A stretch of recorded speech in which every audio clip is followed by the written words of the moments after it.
full deploy. Lower swing arm. Full deploy. Swing arm. I'm gonna bring it all the way back. Okay. And upper swing arms, do we need to make any adjustments there? Okay. You could Okay, like thank try you. to point them forward and rotate them and stuff, but I don't think that. Yeah, you could, if you go up, they'll actually go down and then. Upper swing arm up. They're very fast though. Okay, I'm with it. Well, actually, pointing back like that is what we want. Okay, so I'm going to do the same thing on starboard. I missed how far off the bottom they were. Swing arm. 7.5 meters. 7.5. Thank Out. you. We're 7.5 out here in the sediment. Okay. We'll see how close we get. Right here. Yeah. Okay. Thanks. It's interesting. I don't seem to be getting much response. Down is up, I think, on that one. Yeah. That one did get caught on the tether, so it might be buggered, maybe. Don't say that. Stand by.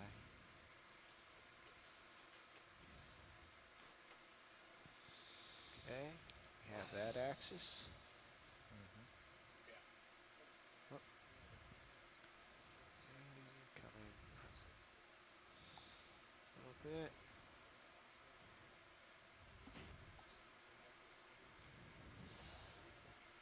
There we go.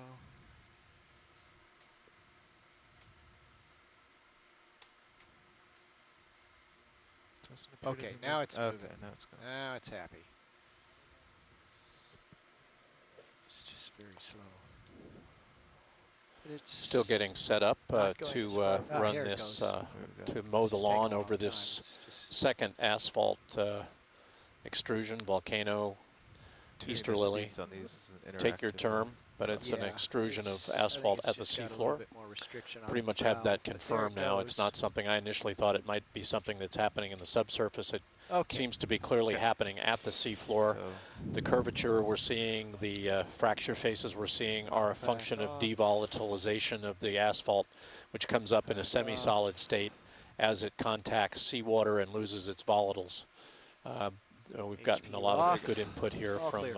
okay. from expertise ashore who have seen So similar I'll looking start structures stepping in other forward. parts of the Gulf of Yeah, Mexico. just see what we get. This is a our new frame. procedure for our pilots, so bear with us here, and that's why I wanted to leave some time to make sure we got this. They need to set up for this. It's an automated process, keeping the D2 at a constant elevation. It's about 7 meters above the seafloor right now. It's above the highest level of the features that we're looking at. And then you'll see it move forward, back, and forward So there's to no way get control complete speed, photo is there? coverage of the feature, and then we'll move No. over to the other one and do the same thing.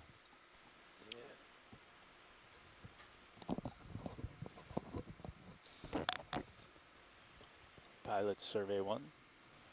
Gotta talk. Yeah, Brian, I'm listening. Oh, there we go. Yes, survey 1? As I recall, when we tested this last year, we ought to be able to just push that waypoint all the way across as you get comfortable with it. And it's On a nice slow rate. on mission view. Yep. If you just keep pushing, if you make a big step size or push the button a bunch so of if I times, watch it there, I it's see. it's a rate limited, so it'll Yeah. just go at a Gotcha. So I can watch how many times I'm hitting it. right. And if Okay. you just instead of doing 1 step, 2 steps, 3 steps, if you just push it way out in front all the way across, it should go. Okay. As you get comfortable with it. Maybe give it 2 or 3 steps and then see how that feels. Yep. All right, I'll give it 3 now. 3 2-meter steps.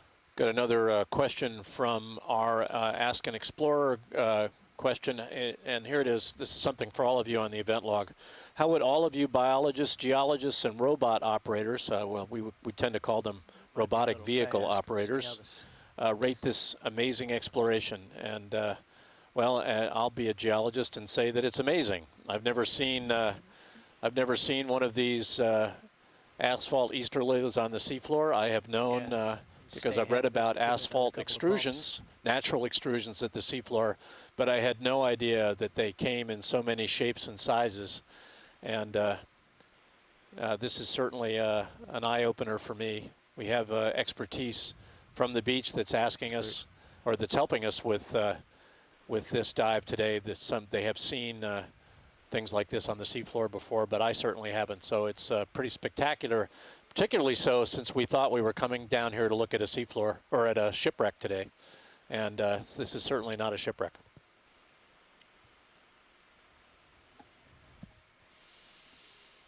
So you're seeing our D2 ROV moving across the feature now, and in the downward looking camera screen, you're seeing the blinking that tells you that we're taking pictures as we go. There you go. And then we'll offset, and the D2 the Deep Discoverer ROV will come back across the feature backwards on an adjacent track, and then turn around and offset again and come forward. And we think we can cover this feature with 3 passes over the vehicle. I think that'll do it. Yeah. 3 passes over the feature, sorry. Oh, yeah. Oh, yeah, you did come up here at 9 Yeah. meters. Tell you what. Well, in response to that Why don't question, I think I this is a fabulous steps? discovery and do really that? points Yeah, to the fact sure. of how important it is to go and pursue anomalies that you see in the preliminary data. You know, even though this turns out not to be a shipwreck, it's something that's in some ways more special than a shipwreck.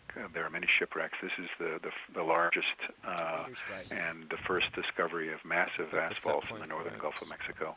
And this is really a great opportunity to get data in a very efficient way. So I'm thrilled to be witnessing this. Yeah, you're still coming And up. for those of you, that was Ian McDonald of Florida State, and Ian was a co-author on the paper that talked about the asphalt extrusions that are certainly complex and fascinating, but don't look exactly like what we're seeing here in the Campeche Knolls area of the southern Gulf of Mexico, far to the southwest of where we are now. We really appreciate Ian scrambling to get on the phone and on the event log to help us today. Got a couple of comments from Jack Irian, who's with the Bureau of Ocean Energy Management, who says that this is a great ad for telepresence since we had the expertise available, and that certainly means both at sea and ashore to Chase it around. quickly switch from shipwreck mode to geology mode. But then he follows that up and says, does that mean we get an extra shipwreck day? And the answer to that is an emphatic no, Jack, unfortunately.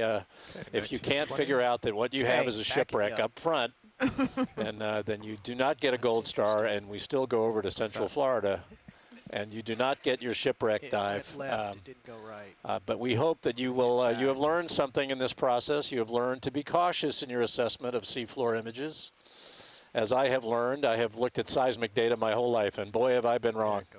But anyway, thanks a lot. And it's been a fascinating dive anyway, even though we didn't see a shipwreck. I think most of our most people watching today would agree that the Mother Nature can be every bit as fascinating as what we throw on the seafloor, either deliberately or inadvertently.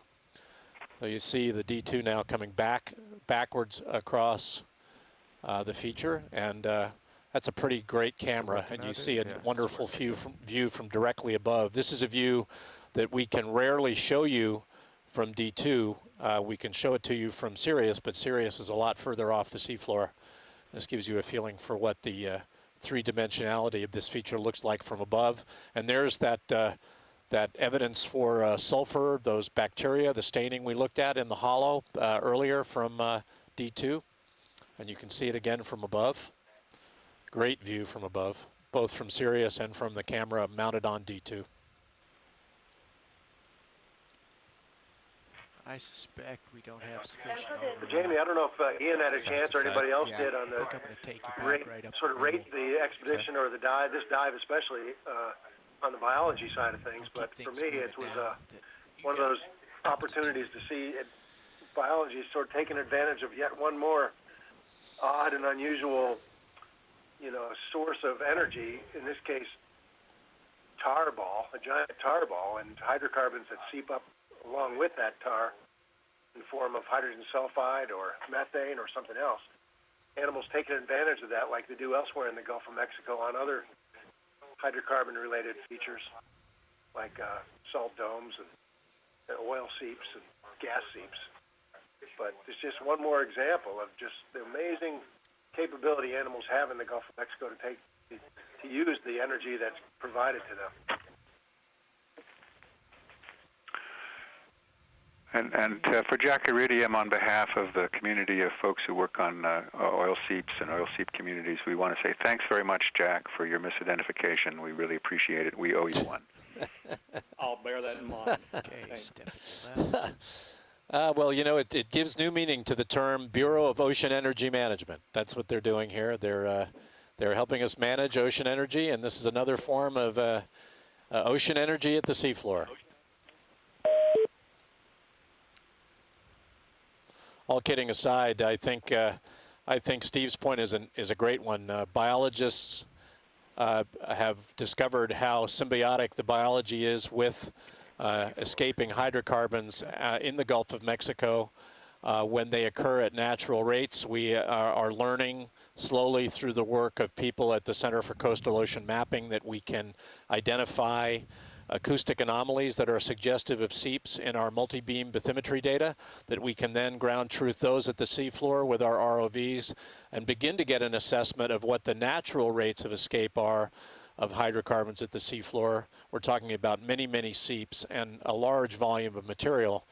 But when we were thinking about seeps, we weren't thinking about asphalt so much. We knew asphalt at the seafloor existed in the Gulf. It had been seen in other places. But I think we've got a couple of really spectacular examples of it here today.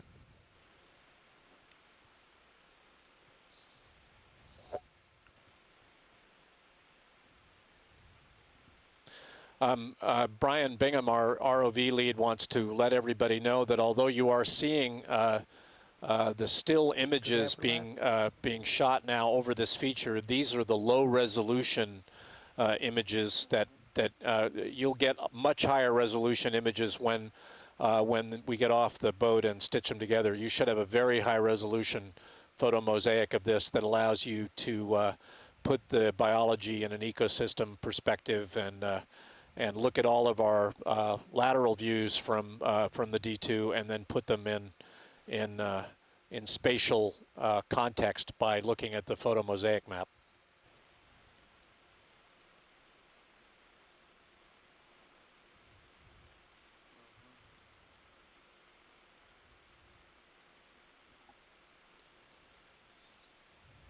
And I believe this is our third pass. And Dave, is this our last pass? Well, you know, we've only used up 10 of our 30 minutes.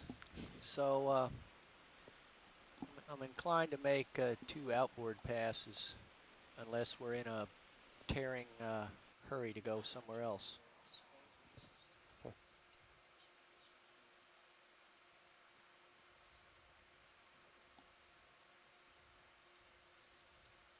So those passes were 2 meters apart, and the minimum altitude was about 3.5 to 4 meters. Yeah, I'm gonna just step you over to We've the left got just a hair and back you up again. We've got a question from the beach. This is in answer to Natalie Valette-Silver at NOAA. Natalie, we have ample evidence that naturally occurring seeps like this or asphalt extrusions at the seafloor happen. Another one out here. You were wondering whether this might be a case of dumping of a refinery. No, the size of the feature we're talking about and the weight is we're talking about asphalt in the many tons. I have no idea, but it's not.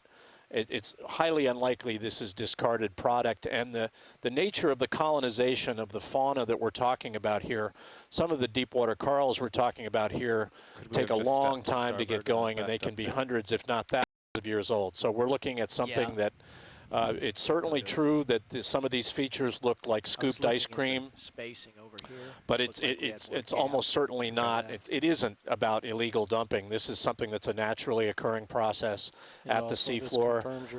These asphalt extrusions come in a variety of shapes and sizes, and we're just seeing another spectacular example of one of the shapes that can form as a natural process on the seafloor of the Gulf of Mexico.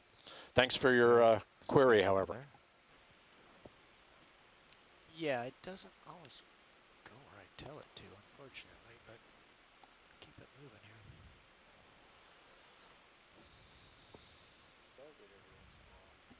And Dave, take as many passes as you feel you need to get complete coverage, right?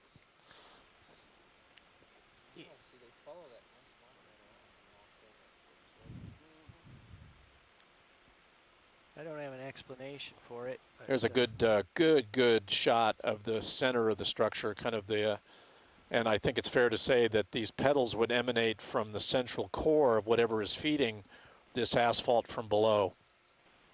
So we're looking at the center of the plumbing, but we really don't know what the subsurface plumbing looks like, and we might make the assumption that both of these asphalt lilies are coming from the same plumbing system, but even that is a supposition.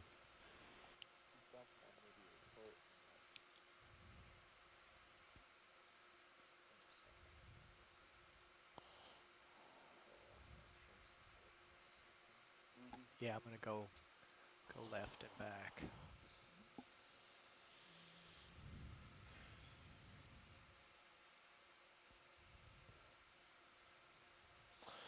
This technology is a far cry from the days we would send things called pogo cameras to the seafloor and literally bounce them off the seafloor and take individual pictures on film and then have to bring the camera back to the surface and develop the film and find out what we had seen.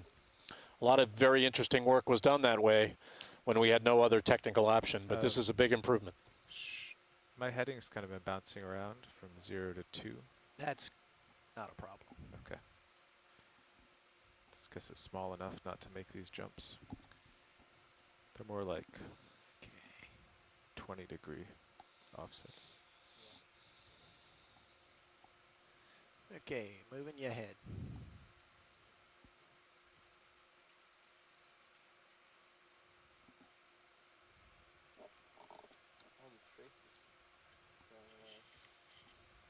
Yeah, we should set that for longer.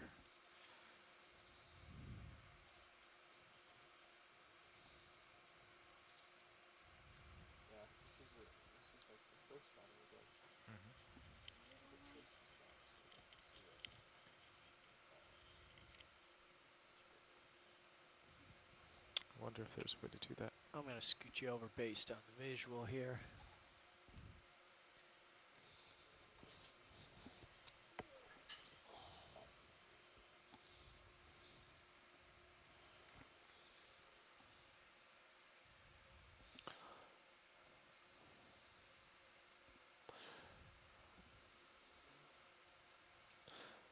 Ian, it's Jamie on the Okeanos. Would you care to venture a guess on the mass of the material we're looking at in a feature like this? The number of tons of asphalt we're talking about? I'm not. I wouldn't want to do that.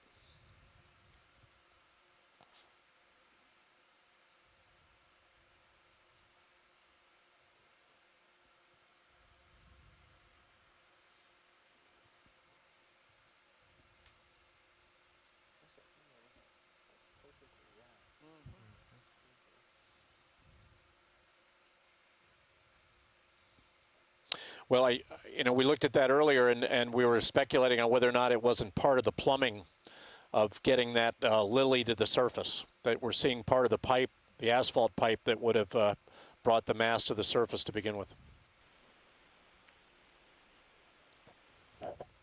Certainly looks like a piece of a cylinder, doesn't it? It's amazing.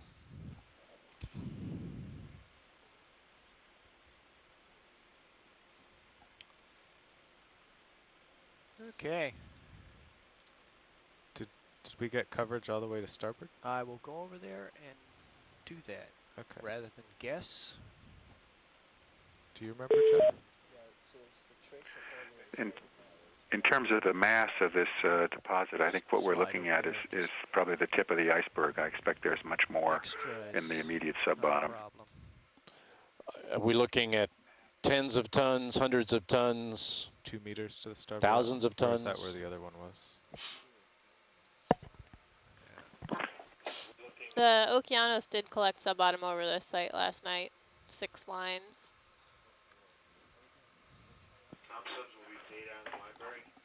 Gosh, tens to hundreds? I'm not sure. I'm just looking at the picture. I don't know He got it. what that's translating to in actual distance yet. Yeah, we had a question earlier about whether or not I'm gonna this was a back up dumping and something phenomenon, to and you I here.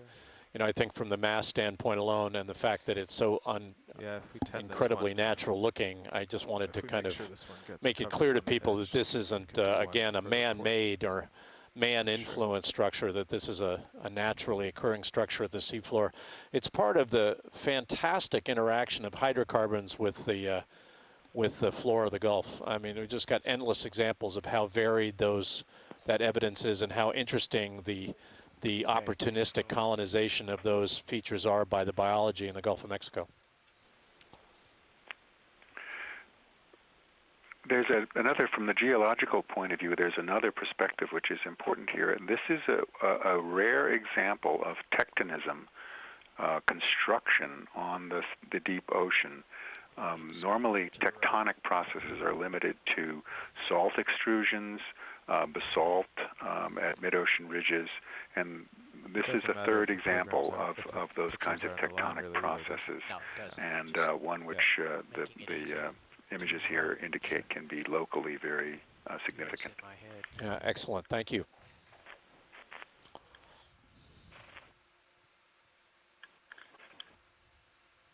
Just making sure I get outboard to this enough to capture it. Of course, another example are the structuring we see at subduction margins. I had the privilege of doing some remotely operated vehicle work on the Sumatra margin soon after the big tsunami that hit there.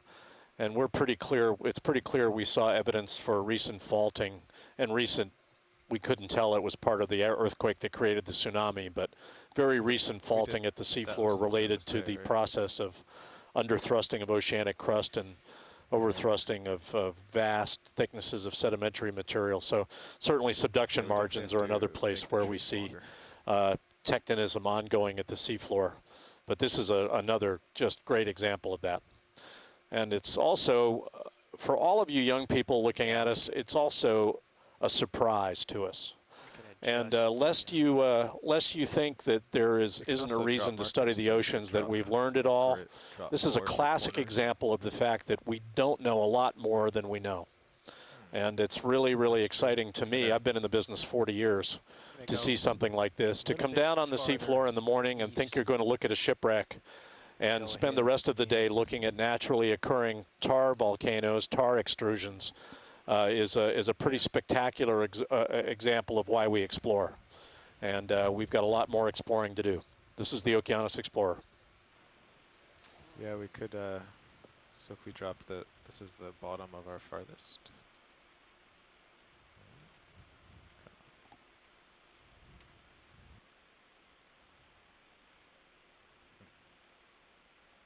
Oh, I see. Here it is.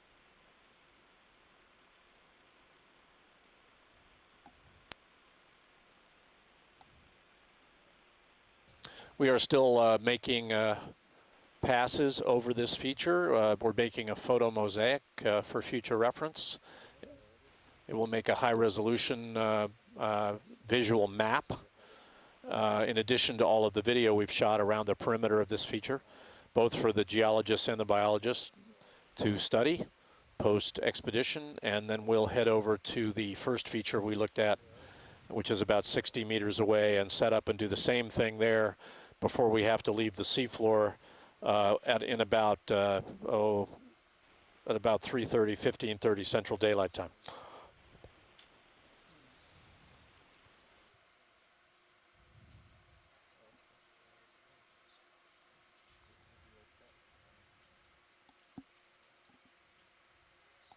It does, down 1920. Bob Carney's making a comment here, which is worth repeating. He says that while he doesn't think that dumping is the case here, it's a reasonable concern in terms of a Gulf-wide perspective. Where he's personally seen asphalt, there were anomalies, and industry, it's fair to say, has dumped a lot of stuff of many kinds. Asphalt barges have been coming from Australia into Louisiana ports for many years. I mean, I take your point, Bob. I don't think that's what is happening here. Again, I think part of it is the colonizing biology. I think it would simply be, would take too long for that biology to get going here, some of it, to justify saying that it's just Venezuela-related keeping it going shipping, here. which would have to have More been is better. within the last, what, 60, 70 Filling in the years. middle. So, Yeah. but your That's point's good. well taken. It's not that people aren't dumping in the Gulf of Mexico. I wish it wasn't the case, but it is. I think maybe you should even go to starboard a little to fill in right where you jogged over to the right. Okay. Well, that trace was, he had done that trace already. So when he's following a trace, jogged over the right, and was in where could have showed the trace up top. There was a trail right there before. Okay. So we've got double the numbers over there. Oh yeah, there's the staining again.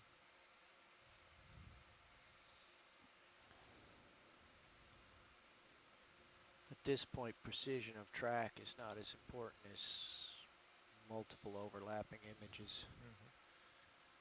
It's distinctive enough topography we can Get a really good feeling in stitch some of them these still together. images as we pass over the top of this feature about the degree of relief of the feature relative to the seafloor around it. We knew coming in that we had relief on the order of 5 to 7 meters from the acoustic images we had from BOEM, but this gives us a really good feeling for how three-dimensional this feature is. And Ian has pointed out that tremendous force would have been needed to get this asphalt to the surface and get it extruded like this in a semi-solid state. And I think this underscores that fact.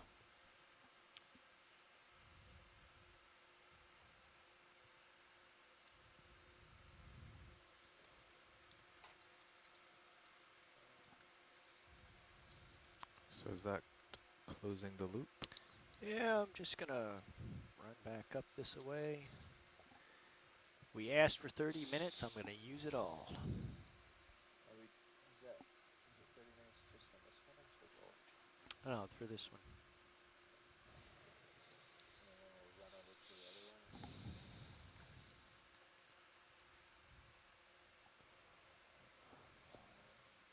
Yeah, I think what time we, it'd be good to get these photo mosaics done. If we have extra time, I'm sure we can use it for characterization of biology. What time are we off the seafloor? 15:30. 15:30. Okay, this is what I imagine to be our last pass here on the side.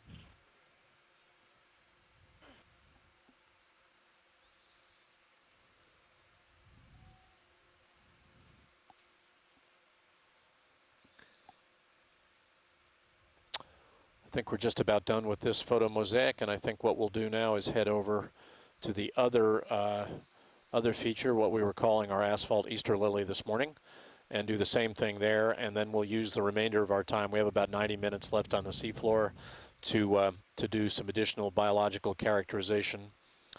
We've done some in both places, and we'll do biological characterizations for the remainder of our time on the seafloor today.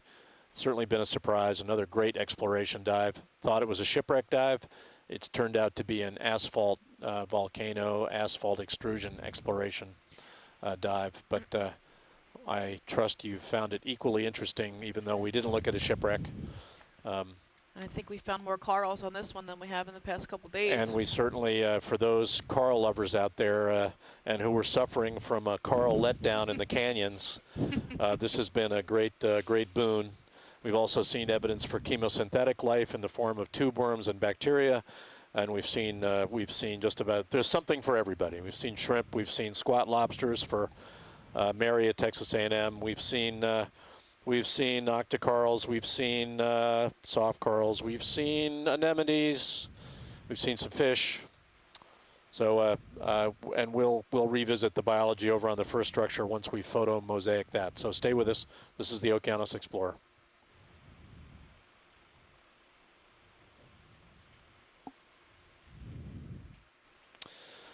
Casey's got another question from our wide world out there. We do think that these tar lilies are still active because we've got evidence for this white coating was evidence for the presence of elemental sulfur at the seafloor, which we think is the action of bacteria utilizing hydrocarbons leaking from the seafloor slowly. We've also got evidence on the seafloor of Yeah, dark I'm doing spots, all which we think kinds of may crazy be stuff now, bacterial just colonizing making sure I get of well outboard. hydrocarbons leaking slowly from the seafloor, although we're not seeing bubbles or drops. And then, of course, we've got chemosynthetic organisms like tube worms, which we've been able to see are alive, and they need that kind of flow as well to thrive. And all the tube worms we've seen on both structures are alive. So I think all of this suggests that there is still, that these are still actively underway. Remember that the rates of movement of geologic structures on the seafloor can be extremely aperiodic, extremely slow. So we might not be have the benefit of actually seeing them bloom, but they are still underway, and the fact that they're on the modern seafloor suggests that they, although they may have been up on the seafloor for hundreds, if not even thousands of years, that they're probably still active. And that's a great question. Okay, just barreling up the middle here, maximizing coverage. ROV nav watch lead. We can get set up to go. Go ahead, Watson. Are we getting ready to head over to the first structure? I believe so. Yes. That's closing the loop, but Roger that. Thank you. So we're not quite done yet with our photo mosaic, but we're on our way. A few thoughts for the next I think we're doing one more pass, and then we'll head out. Manual flyover to play with minimum altitude. Be good, because we just kind of guessed. And Right. we got down to 3, so it's a pretty good guess. But Okay. Bob Carney makes the point that we've seen thousands of holothurians, and I agree with you, Bob. I think we have seen thousands of holothurians. I think we've seen one holothurian in more than one dive. I think the Enypniastes is following us around, in fact. We've seen a lot of different types of holothurians as well. And I think we've seen, how many different species of holothurian are there?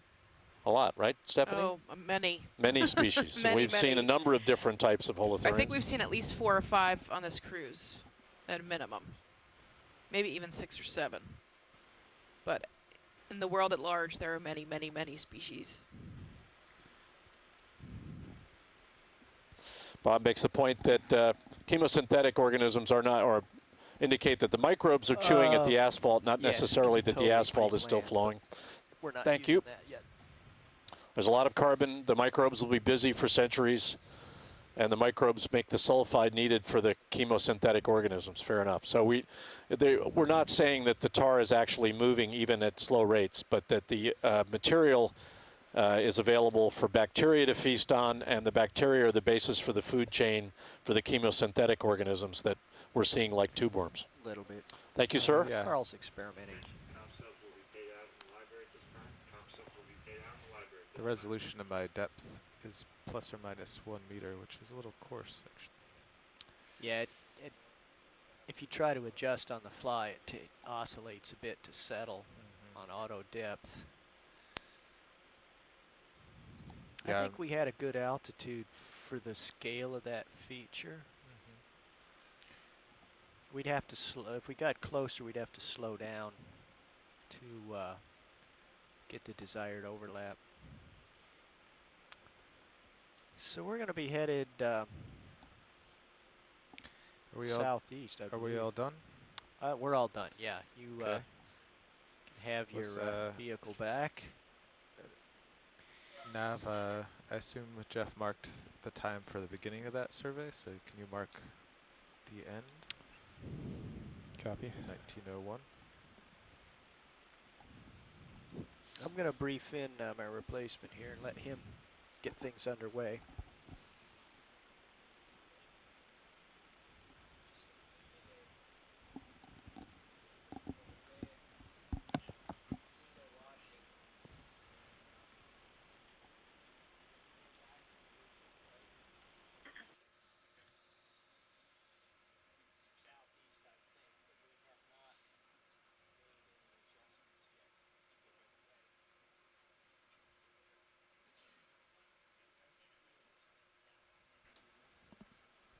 $19.01.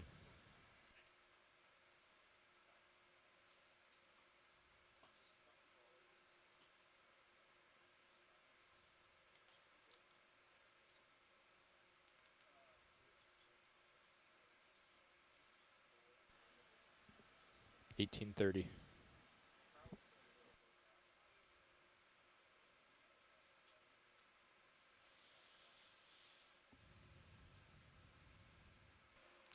Hey, co-pilot. Hey. So we have to head southeast. Copy that. Turning to starboard. I'll do the same. Just keeping an eye on this tar flower in front of me.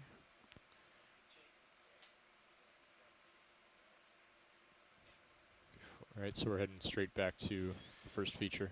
Yeah. Okay.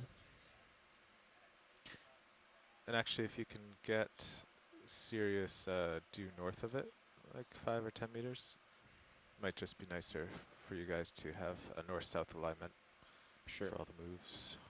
Yeah.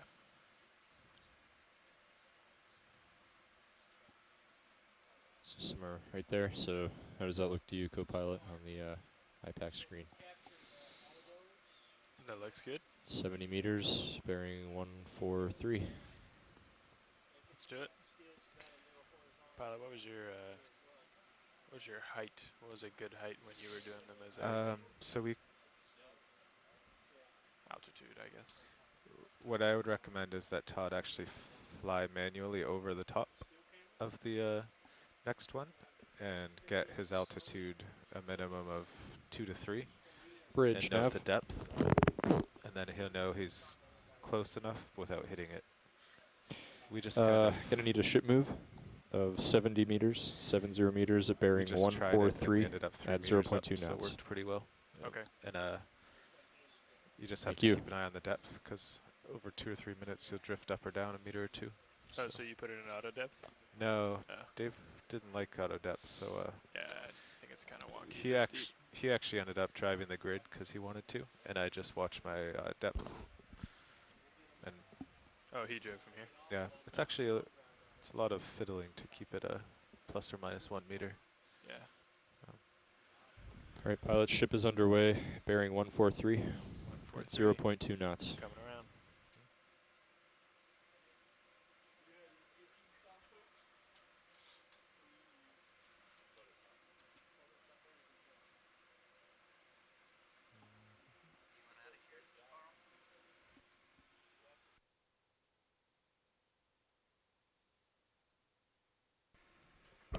We're currently making way back to feature 1.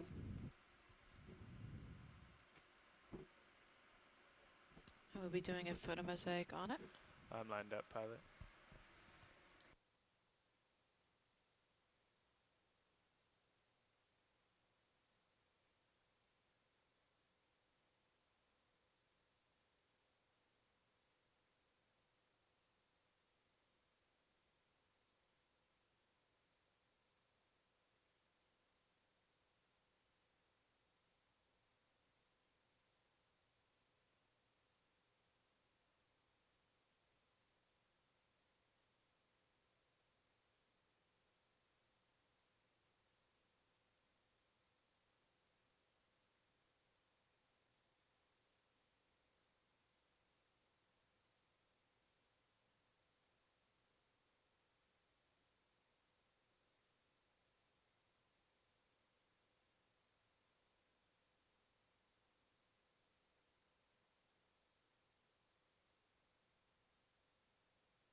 Video nav.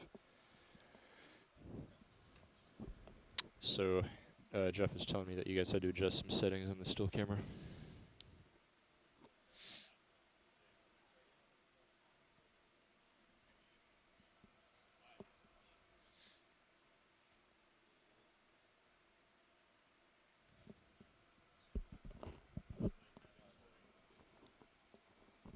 Does it seem to look good to you? What are you referring to? Are you talking to me? This still camera. I'm talking to video.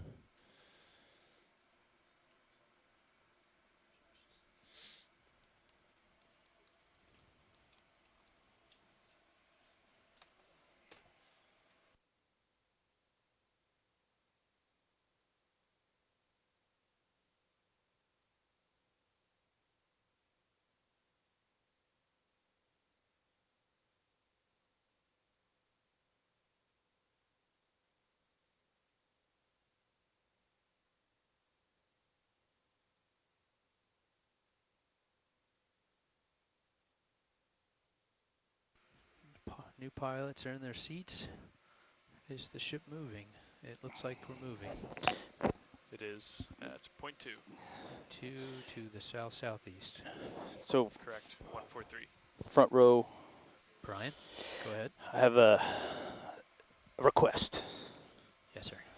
Because in watching the first survey, I think it would be awfully nice if we could run the survey in auto depth.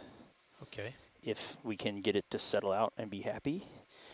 And it would also make life easier to, when we set those, when we're push button control, if we can use bigger step sizes and just move the set point all the way across the site, let it go, instead of 1 meter at a time. Okay. So I was thinking on the way over, if you guys were comfortable, and we could try that, see if auto depth is steady enough. And what we want to see with making big position moves with the push buttons, if it's slow enough, if the ROV is moving slow enough that the motion blur isn't too bad in the stills. Does that make sense? I'm in auto depth now, Brian. I'm just going to drive around a little manually for a second to see how it behaves in auto depth. Chris, do you know how to do the push button stuff and to change the step size? I've done it a little bit. Yeah, I mean it's. I can work with you, Chris, from back here. It's definitely easier to use the keyboard, right? Well, and you don't need to necessarily change the step size. You can just hit the button 5 times to get 5 meters. Okay, you just hit it. Okay, gotcha. All right, Brian, it's holding 1926 depth. I was driving around laterally fore and aft. I'm going to go into auto XY and let you guys poke buttons.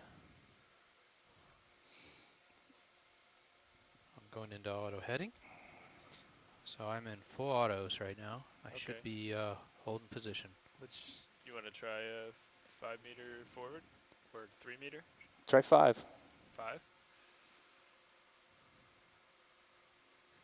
And now can we bring up the video? Can we bring up the down-looking camera? And on the mission screen in the GUI, we can see the X, right? Yeah.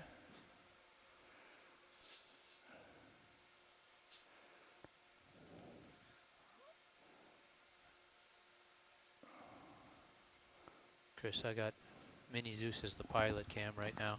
I've got it tipped mostly down, but a little forward. Okay. I'll keep eyes on Sirius Cam too. Okay, Brian. The triangle is now on top of the X.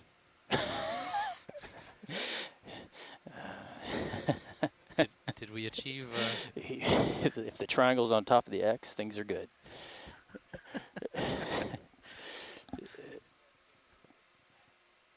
Well, let's. I'm 2.6 off the bottom. What we want to pay attention to is 2 things in the still images. One's overlap, and you don't need, but if you have 30% overlap, that's fine. And we've got more like 80% overlap in the motion blur.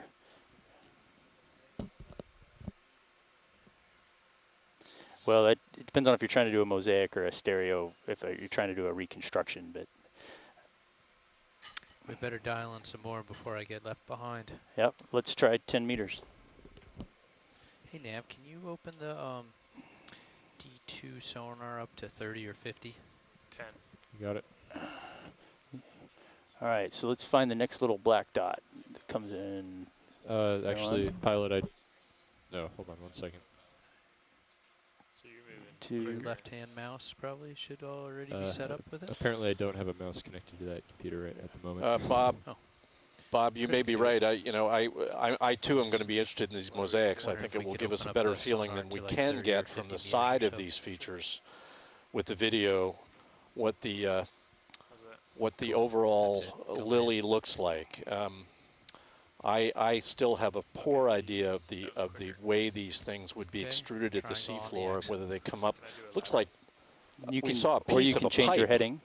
on the feature we just left, and whether that's the feeder pipe and then things just kind of explode outward at the seafloor or somewhere in the near subsea floor. Yeah, I don't know, but 0.5 degree step sizes. it's an interesting process. Or you can just have certainly Todd come one out of auto I'm heading just reading about move today. your heading So over, or leave it in auto heading and move your heading over. these photomosaics will be available, but I should say they won't be on the ship because there's a fair bit of looking at depth of field aperture issues that they've got to sort out, and that's being done, as I understand it, by a firm off the ship. But you're in auto And the heading. high-resolution which mosaics means won't be when you touch that available button, it for a ought little to while after the change my set expedition is point. concluded. We are in the process of Go ahead moving and back bang that over one a couple. seafloor now, back to our original Yeah, it's changing the tar set lily, point. as somebody Sweet. came in See and the green line mentioned on the would compass be a rose? good name for Yeah, them. it did it. We didn't do a photomosaic on that first one before we left this morning.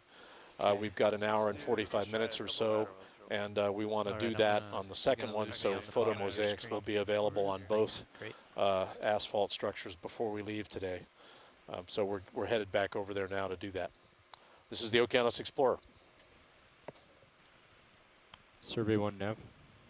Yeah, go ahead, Nav. So just wanted to verify the plan Seems like is we're going a little to fast go along back to the track, first structure, do aren't the photomosaic, and pull up at You're 327. doing a forward and a local time. lateral. Yep. Got it. No, I did not do that.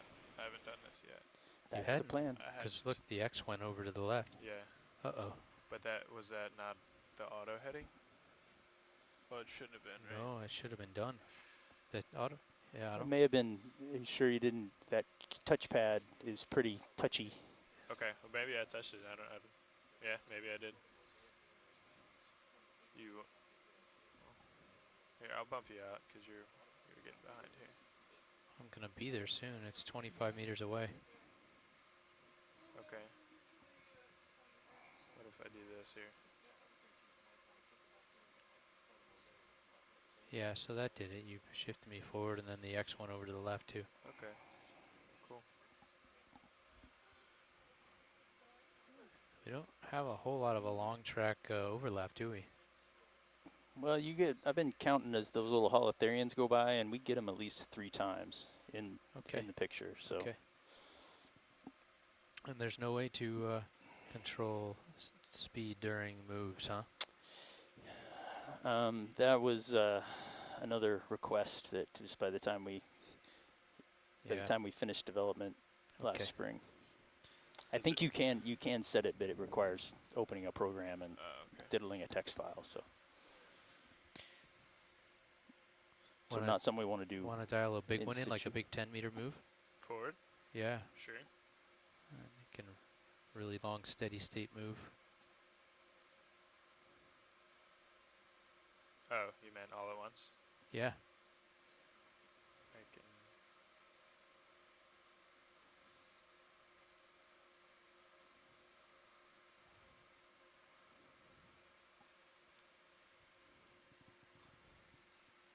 Well, let's do that.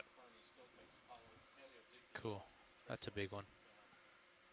This should be a real nice, long, steady one. We can count the overlap. Paleodictyon is Bob Carney's So we highlight get still that for the one. expedition. One We haven't center been able to screen. track down Adolf Silacker yet, Bob. He was attached to Peabody Museum, 50% but we overlap, did a little maybe? work and found out that he's 89 years old, and we haven't heard back from him yet. We're still hoping that he'll write about the Paleodictyon trace fossil we found in Keithley Canyon for our website.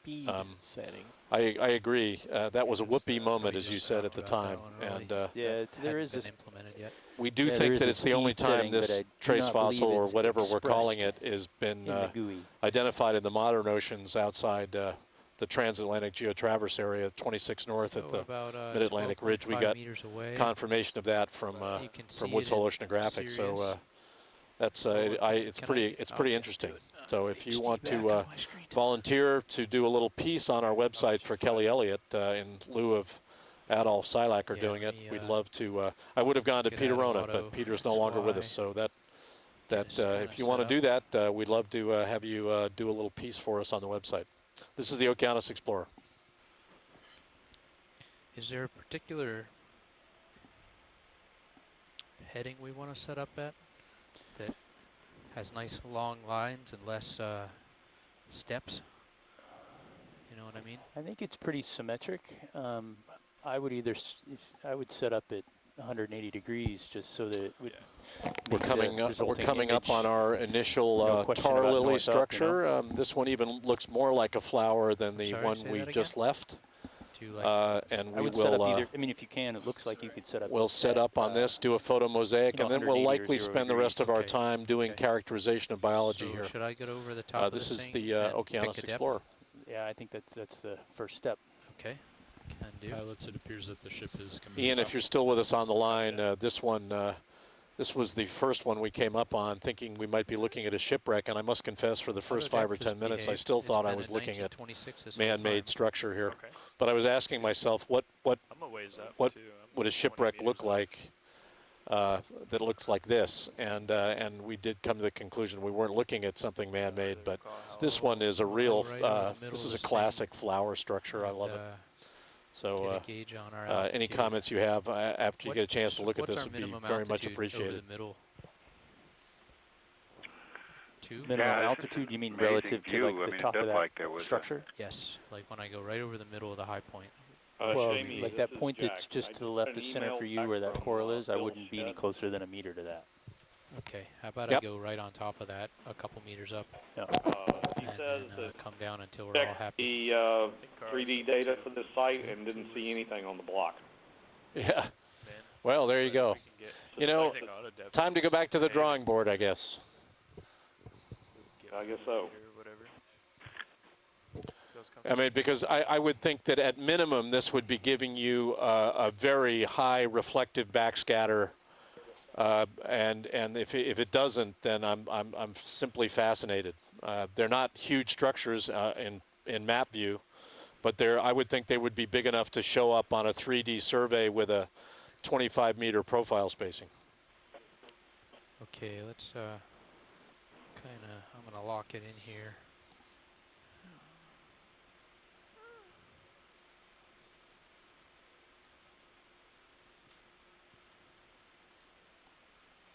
I'd say the Sirius view. serious. Oh, the GUIs? Can Got a really good view now again in the Sirius camera. We saw it this Well, morning of the nature of the It's not a bad thought, splayed Copilot, to take a petal-like screen grab features of on this first structure the we GUI looked at this when we're morning. done. Seems Dialed pretty into clear that it's emanating 1924. from the center of what looks to that's be the 2 meter flower. altitude, right and over that the the petals middle of that the thing. I flower, got the Doppler asphalt kind of petals centered right over the middle of are, it. if it's a If reduction we in look pressure, at our, let's look at our still cam real quick. they're verify just splaying that. out from the center. So whatever What do plumbing you guys think? Let me fed back up the just a asphalt little. has I'm got to right be over coming the from the middle of center that of this feature. high point. And we're right at 1924. Natalie, if you're still online with us, you just sent me an email. Are we taking samples? We are not. We're Is not that too taking close? samples of any kind, either water or That might be a little geologic close. samples or biologic samples. That's not the business we're in at the Alright, moment. Another half We meter have up. manipulator arms Got on the it, coming D2, up. but they're folded for the moment. 1923. We're just bringing you audio and video. Let's So see if they I can get certainly that to agree lock that in nicely. in many instances like this on the seafloor, samples would be great, but we're not doing Let's it. see if it settles in at 1923 like we want it to. It looks like it's doing its job. You passed, Yeah. I think you passed this. Might have to give it a minute to Yeah. Settle. overshoot and come back. Yeah, exactly. Yeah. Looks pretty good. And if we can start and move, from left to right instead of starting in the middle and spiraling out. Definitely. So I will go back up and over to the left until we don't see anything. Make a run over there, just clipping the farthest objects, right? Yeah. Yep. Okay.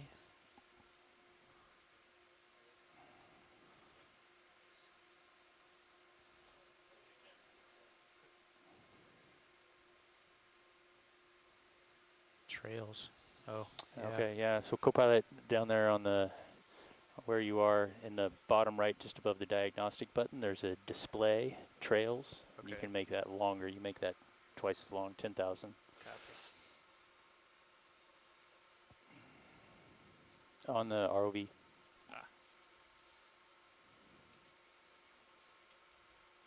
What do you think? I'm just maybe a little more left and a little more back to start it off. Definitely a little more back. just so that it clips the right edge of the field of view as we go by it, right? Yeah. Oh, so when you reset the trail length, it resets the trails. Yeah, that's a little more.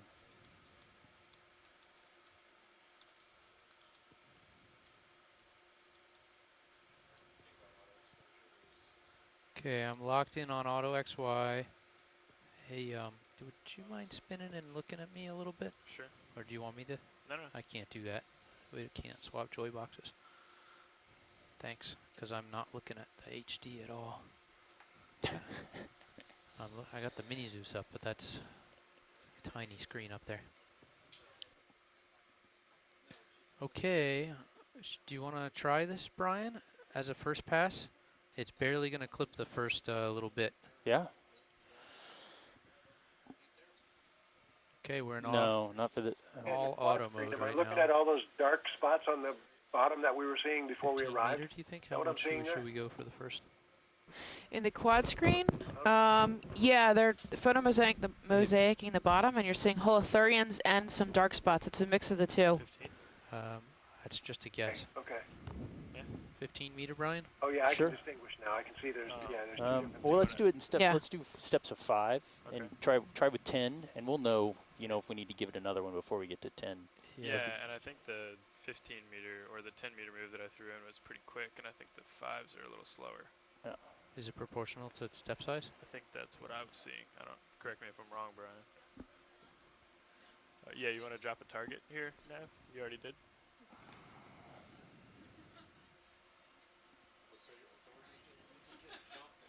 Okay. You ready? You're driving. Just dead ahead.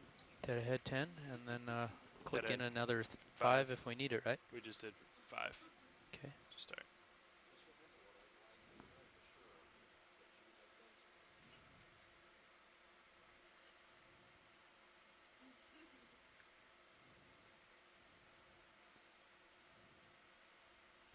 We're in the process of starting I think it's okay if we to set up for our next photo I think it's mosaicing okay if we effort get a over pass our without anything first in it, right? asphalt lily.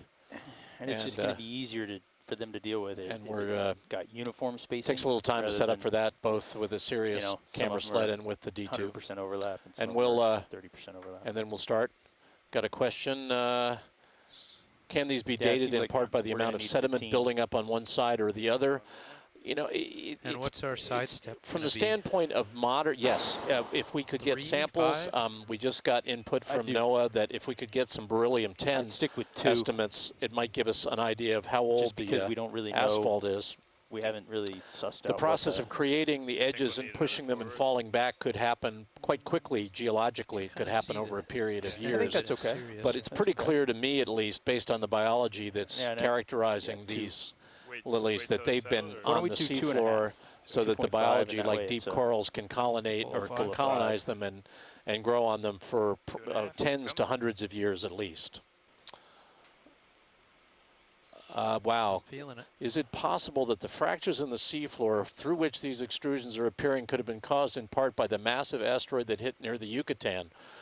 Or are they regular tectonic events that might open up a fissure? It's certainly the fact that we're looking at regular tectonic events, and this is the geology looks stable, but this big pile of sediment that sits in the Gulf of Mexico is always on the move because of the upward movement at millimeters a year. They don't move fast, of salt that comes up and disrupts the overlying sediment column. Nice steady And then you get 1923 on the tremendous depth. force associated with the upward movement of the salt and the associated hydrocarbons. The salt's impervious to hydrocarbons, so the hydrocarbons migrate up along the edges of the salt. And because the salt is complex in morphologic shape, they come up as columns and plateaus, and they now can it's open up skewing over there by too. their own upward pressure That's weird. fissures in the sediment. The asteroid that hit the Yucatan Peninsula happened at the end of what we call the Cretaceous period, and that was 66 million years ago. So we're not looking at something related to that. When that asteroid hit, a lot of interesting things happened in what was then the Gulf of Mexico a lot of it turned to Sorry, I had steam, my for mic off. example. Yeah, that But wandering we're back not through, seeing, there's no relationship Dan in can my explain mind the between difference what we're between going to a seeing here waypoint following a and line, that right, Dan? asteroid impact. Thanks very much for that question. You've been thinking about it, and I appreciate that. Keep those questions coming in. This is the Okeanos Explorer. Like we're settling there. Looks good to me. Yeah, it looks good to me. Coming right.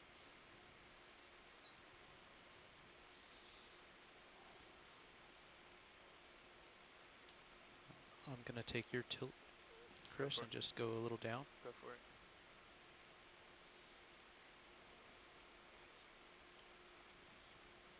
You got it back? Copy. Still setting up. Again, in order to mow the lawn effectively with this down-looking camera, it requires a little orientation in space by the ship, the Sirius camera sled, and the D2. We've got to set up to do a little mowing of the lawn over this tar lily, or Easter lily. And when we begin to do that, it'll take us 30 to 45 minutes or so, which should leave us another 45 minutes or so to take another look around this feature and do some additional biological characterization before we call it a day. So there's, when you put +5, it seems like it does +5 based on what the ROV's heading is, not based on what the set point is. Right. I would. Which is a bit surprising. So projected it a little bit to port there. Yeah, and a little to starboard there. Yeah. Right, so is it using laterals to get over there? Yeah. That's interesting. This should carry it right off the screen on this last couple meters, or just about.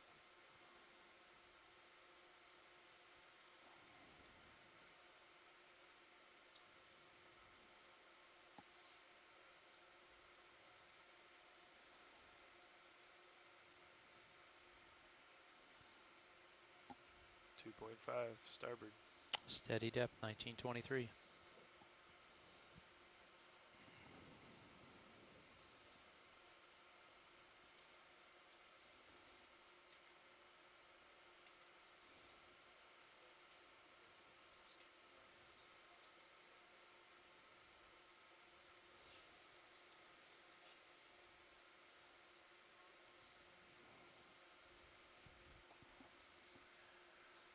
.5 meters aft.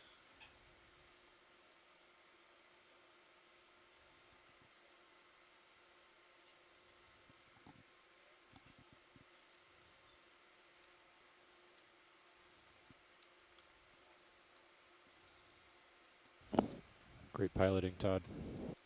Look, Ma. No hands. I'm not. Chris is driving. Well, the computer's driving at Chris's command. See how even that is? It's beautiful. Nice work. You can write your name in that.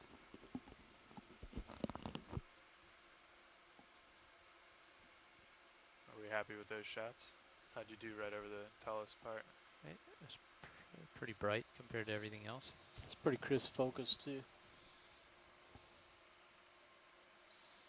Are you manually focusing? Getting No a great focus view adjustment now at on the all. quad screen of the view. We're at maximum down angle from the D2 camera, and at the same time you're seeing the view from Sirius of our tar lily and our view from our downward-looking camera that is taking and constructing our photo mosaic. 3 different views of the same feature, showing how much like a flower it really is. Really spectacular. Took a look at the pictures from some of the previous dives, and the preview that we see here is a little bit fuzzier than what the actual image. The preview still is fuzzier than the real image for the preview video.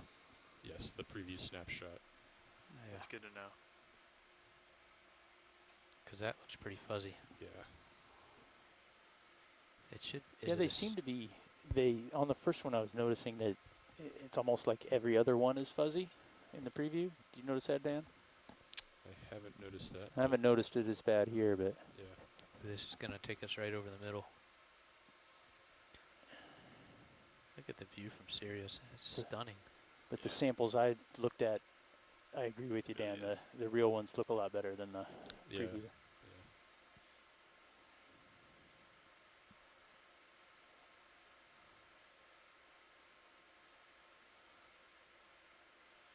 Yeah, it'd be nice if we could control speed, mess with the gains or something.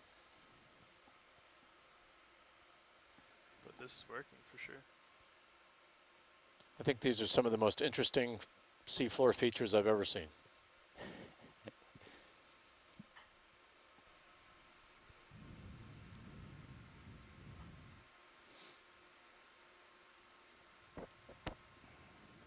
Looks like our trails are just starting to disappear from the beginning of our track lines. Okay. I should have made it. Can we make it even longer? Or was it? If we make it longer, we lose them all. Right. Oh, it okay. reset 'em. Well, at least we'll see where we've been most of the time. Brian, what did you say about a screen grab? Yeah, I was just, I mean, when we're done, we may just take a screen grab of the mission view, just for Posterity. Gotcha. no other reason than I think it's pretty cool. Yeah. Oh, okay. You can record video. You can record it. Oh, okay. Great. Steady depth, 1923. I'm impressed with that. So you guys have the ability to just take a still of it, and put it in our stills folders.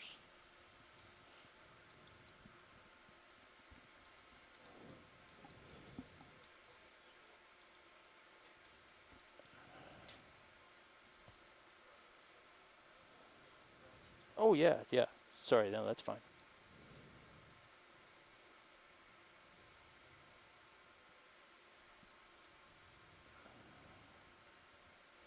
Hey Brian, something that I remember doing on lots of these photo mosaics is doing a diagonal track all the way across. Mm-hmm. Is that something we want to try to do? Yeah, doing a diagonal or a cross. Yeah. Yeah, of course, now that our track lines are disappearing, we can't exactly connect the dots. I haven't seen them disappear quite yet. Yeah, you can, this one's still here. Oh yeah, yours is on the pilot, but on the co-pilot it's not. Oh, interesting. It's okay. two separate instances. Oh, great, great. So you could actually button push us back to the start point. Yes. With a big diagonal move. Yes. Crisscross, applesauce.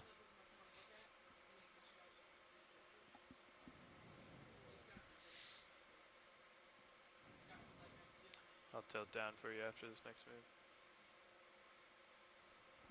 I can do it. We're changing roles. Like we designed these seats to do. Yeah, it's handy.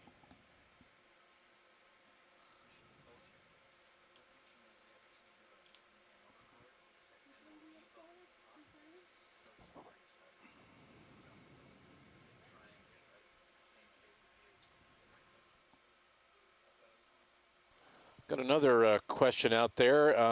We're being asked whether or not these dark spots on the seafloor are areas where new lilies are going to pop up in the future. That's an excellent question. I don't know whether we would see what we would call a precursor to the eruption of this asphalt at the seafloor. I would think we would. I would think we'd so. see This might be evidence our last for escaping fluid before the asphalt, which is much thicker and more viscous, got to the surface. So the fact that two of these exist in this area, and the fact that we've got dark spots on the seafloor, which we have said may be evidence for escaping hydrocarbons that are then being colonized by bacteria that live on these streams. I'm not going to hazard a guess. If Ian, if you're still out there, do you want to chime in on that really one? Nice, sorry, come again, video? Diagonal cross. Well, I'm assuming it will. Don't know if it really will. Yeah, so you're just... Yeah, I mean, we could. That would give us another lighting pattern, but I think this is going to be a great data set to try to get a photo mosaic out of. But if there was a request to do that, I think we could. I think we have some time. Brian, are you okay if we connect the dots? 15. Yeah, pilot. Back Let's to the connect start. the dots. Is Yeah. there an easier way to do it right on the screen, or just port 15, aft 15? I think port 15, aft 15 is. Sweet. Bang. You did it. Here we go. Nice. Buckle up. See how quickly it moves. And how uniformly. Yeah. It's looking pretty good, huh? Yeah. I'm being told that we're on our last pass now over the over our Lily, our asphalt structure, and then we'll set up. And I think we've got about another 50 minutes or so. We'll have about 45 or 50 minutes. I think it's not worth our while to go back over to the first structure. We did see a fair bit of that one. We'll come back down to the seafloor here and just zoom in on other biology for the remainder of the dive. We're due off the seafloor about 15:30 Central Daylight. It'll be about 14:45 Central Daylight when we're done with this mosaic, and we'll use the rest of the time to look at biology and look around for other evidence for escaping seepage associated with this asphalt structure. We appreciate your being with us today on Dive 12 of Expedition 3 of the Okeanos Explorer. I think you'll all agree it was a pretty fascinating piece of exploration. We came down here expecting a shipwreck, and we found asphalt lilies instead. So stay with us, and we'll be on the seafloor another 50 minutes or so. This is the Okeanos Explorer. Lateral in the start and end. Pilots, would you mind if I tried to get a screen grab of the co-pilot machine for posterity? Biological shots. Okay. I'm gonna throw that barnacle out there, but that one that we could, the real big one, we didn't. We kind of forgot to get a zoom in on it from the other side. If we could see the plates from that angle, I think it'd be easier to identify. Right, Steve. We'll look, and we'll just keep working our way around and get as many other specimens as we can in the time we have left. Yeah, sounds good. We'll go back through the pictures and make sure we know which arm of this feature that's on. Yeah, that would help us, I think. You got your camera back? Okay, cool. What is station keep? I think station keep just toggles this on and off. Oh, it does? I think so. We can try it. Why don't we learn? Let's wait till he's done capturing it.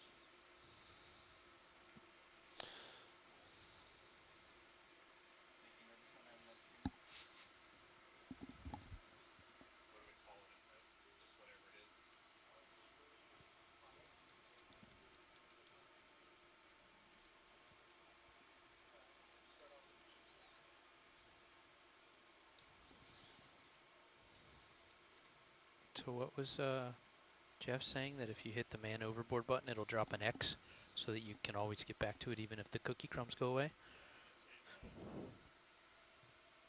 Oh, that's useful. Right, and then it saves that long, so you could always get back to it, even in high pack. So beginning and endpoints of your survey. Did you put down? Yeah. Or even endpoints of all your lines, you could just bang, bang, bang, drop a whole bunch of them. You can do that with waypoints and markers, too. Okay, what are markers? How are they different from man overboard marks?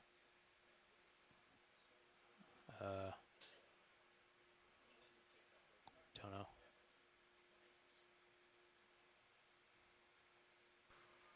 I don't. Log data. Were we logging the data, or does it automatically do that anyway? I don't know. Mission. This is all like for AUV stuff. Position declination. Yeah, this is like planning a mission on an AUV. Yeah, I remember dropping a man overboard marker. So that does what data? It automatically logs everything. But what are we looking at? There's a logging button here on the pilot GUI, not the co-pilot GUI. Yep. There you have the ability to turn on and off logging data, it looks like. Yep. And then process it to a CSV file. Yep.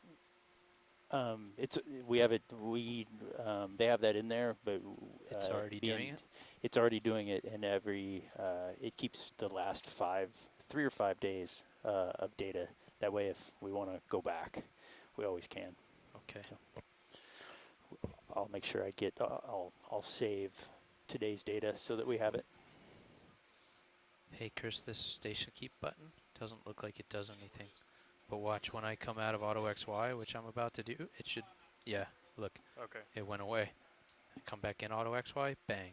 gotcha. It lights up the whole thing. Good to know. Oh, so if Oh, I, but I think you can touch the green bar underneath and turn it on and off that way too, right? This thing? This is a button. yeah, Off, on, yeah, and it's head, doing it on your, head, vert, and then there's a checkbox for altitude. and it's doing it on your joy box too. Okay, Yeah. cool. And I'm Like adding if I go- markers. If I go auto altitude, you see the little checkbox? It's, well, actually, no, that's a bug. It doesn't show up. It should. Anyway.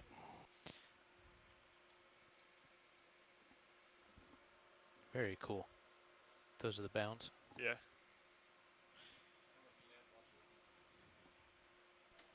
Go ahead, watch lead. I'm not able to hear you over the headset. Sorry. Sorry. I want to spend the next 45 minutes going back in on this structure and looking to do some more zooming on biology. We did drop a number of targets around this. Let's do some work with the swing arms. I'm going to let Stephanie take over. She and Steve Giddings are going to guide us back in on a couple of things we want to look at. What do you want to do? All right, you got it, watch lead. Pilot copies 2. Why don't we bring the lower swing arms up to our more normal position? Kind of slightly above horizontal, kind of.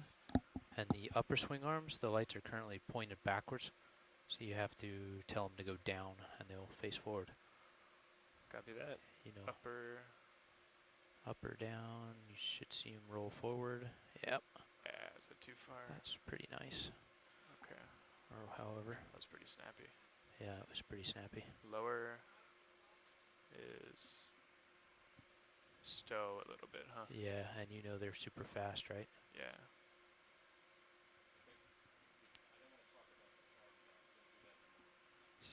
You can actually see that one in your pilot cam. Yeah.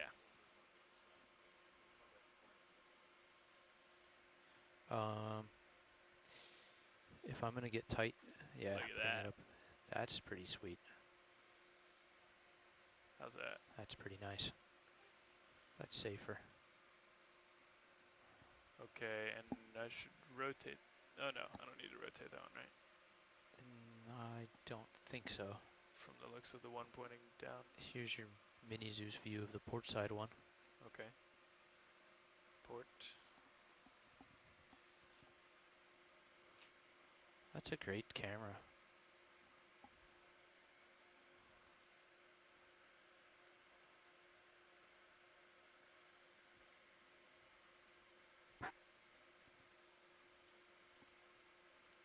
Stephanie, are you back there with us? I am. We're just getting our swing arms put in a position that's a little safer for close-up zooms, and then we'll be ready to get close to the wreck, to the site. Thanks. How's that? You think that's even? Tell you what, I'll Yeah. let you make your own judgment.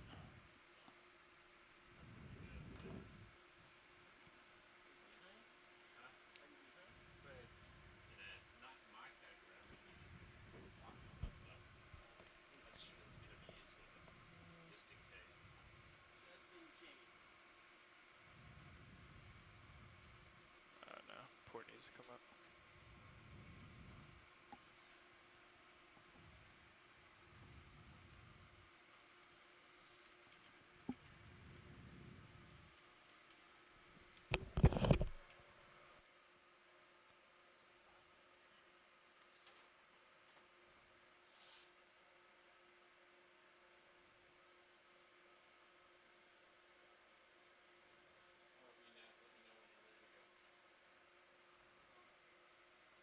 That's pretty close. Copy, watch lead. What do you think? A little lower on port? Your call.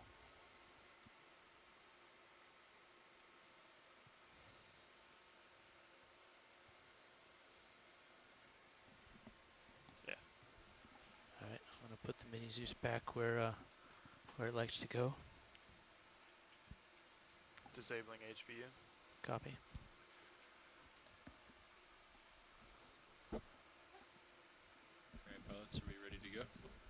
Pilots are ready to go. Chris, you're good, right? I'm ready.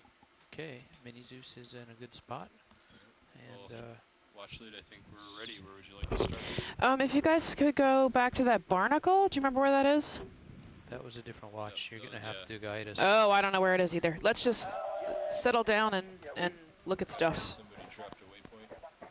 Yeah, I we don't- know that it's, if you can find all that fishing line that was tangled up, it's right next to that. Okay. And, So that would be the south side, I think. yeah, that part I don't know. We don't have that record. Okay. Do you guys remember where the...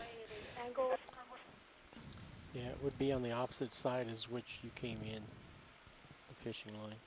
To your starboard. Yeah,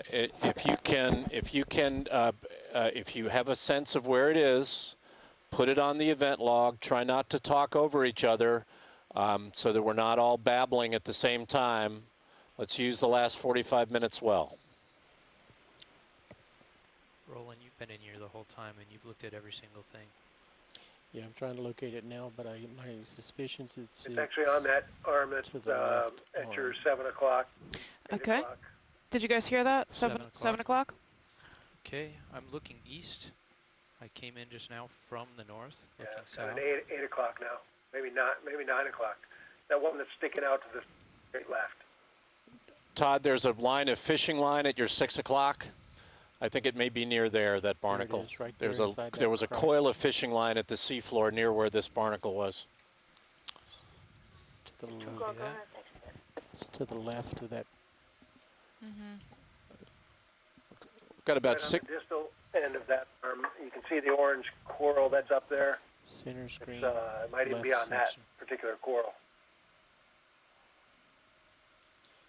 I'm gonna try this auto depth stuff for a little while, see.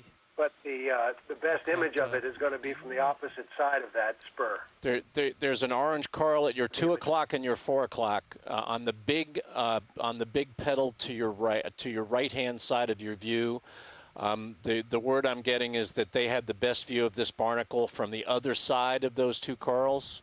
So that's probably your best bet. You're probably going to have to go right, pan left, and zoom in on one or the other of those two.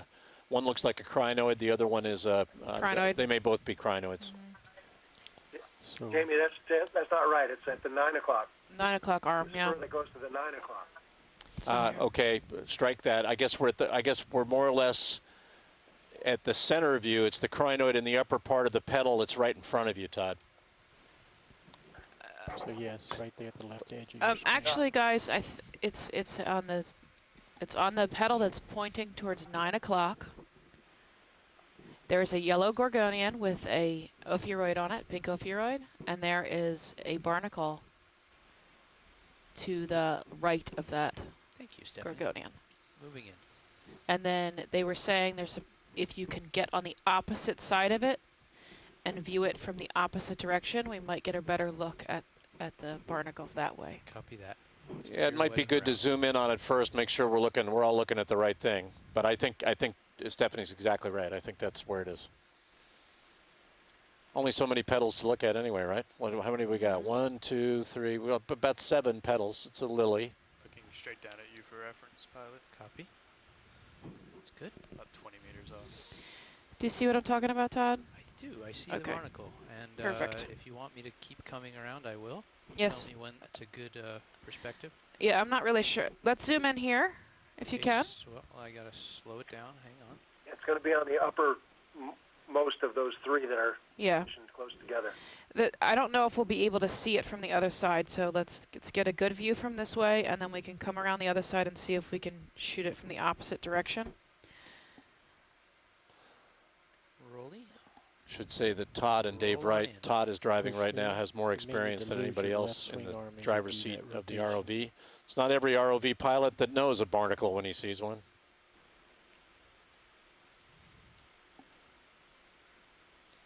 I'm gonna Yeah, turn off this auto is a depth. pretty good angle, actually. I can see the whole side of it, so Oh, good. this would be a good angle if we could get it.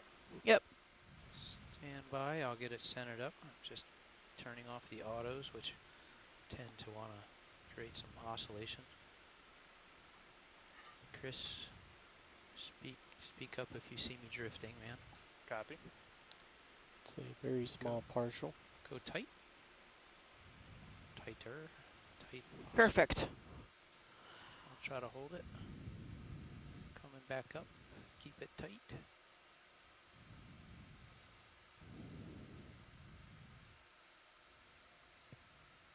Yeah, what I'm trying to see on this now is, you see the darkened area. It looks almost like there's skin over the outer surface of it. I'm looking at the orientation or the shapes of those plates that are underneath that skin. It's really hard to see through it, but that's what I'm trying to get to. Okay. Up just a whisker. Are we at full zoom? No. Okay. About half. Half, really? Half. Is that a yes, Stephanie? No, they can get closer. Just let them if they balance the ROV. Steady it back up.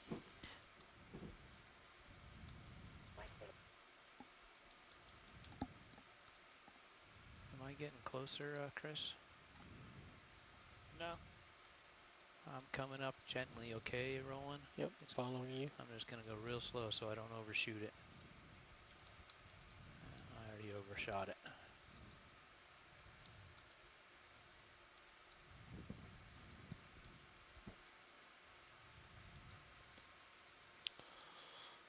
Hey gang, this is Dave. I'm going to do some sonar troubleshooting. Okay. So I'm going to take control from the rack room. I assume you don't need it. If there's no objections, I'll let you know when I've stopped fussing about. No objections from pilot. Right, None. thanks. Go pilot. All right, Dave out. Coming back down, Roland. Copy. That was a...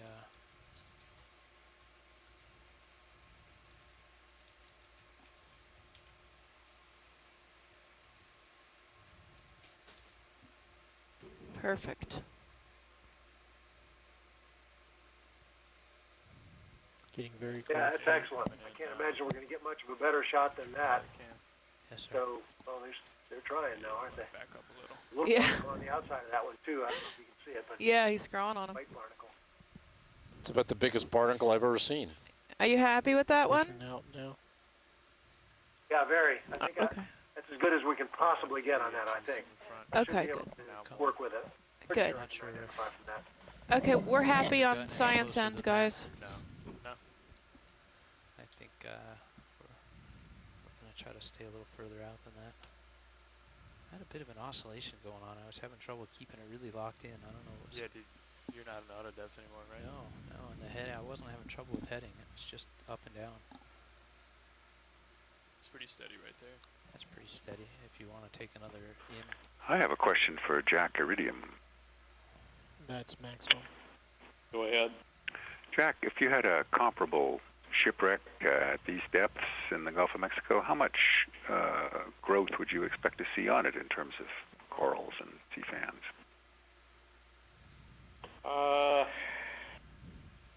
We have had comparable shipwrecks at this Yeah, depth, good one, Roland. and the growth is fairly It's pretty nice. far. We have had some corals and sea fans seen, but I mean there are other vessels that are shallower. For example, we've got some World War II era wrecks that are around 1700 that are covered with Ophelia coral. Coming back with the... That's true. Yeah, the Katmai is probably one of that was a steel hull vessel. All right. About let's let it 8,000 drift feet, off and it is screen covered with come out. anemones. It's only been, I think it sank in the 70s. Pulling out.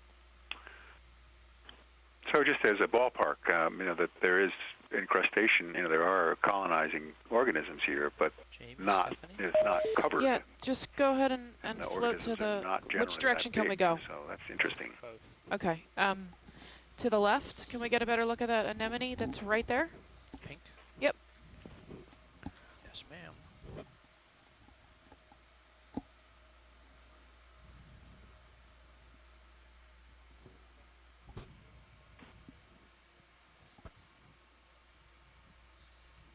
Yeah.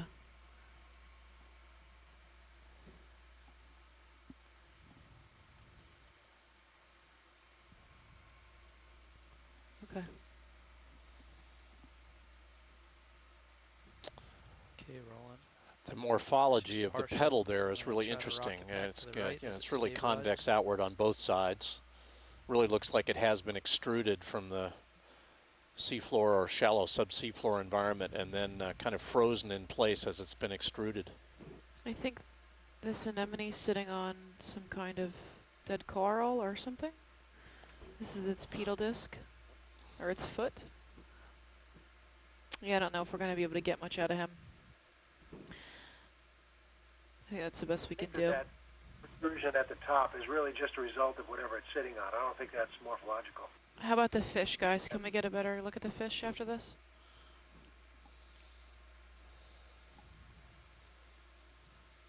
Do you want the anemone or no? No, he's fine. I'm not going to be able to see much else. Okay.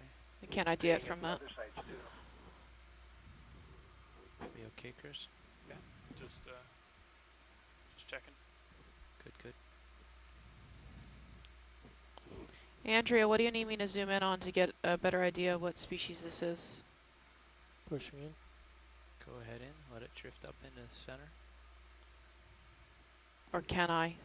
Is there anything we can look at to help confirm it? I'll try to look at the face Yeah, face usually, I don't. and the dorsal fin. Whole thing, the head. Yeah. That's what she said.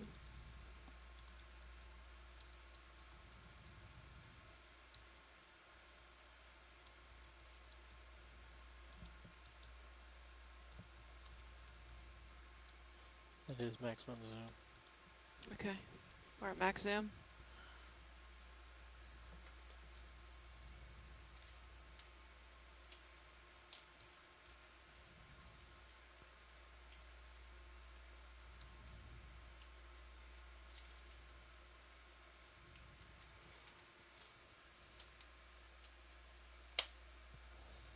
I think there's a tube worm.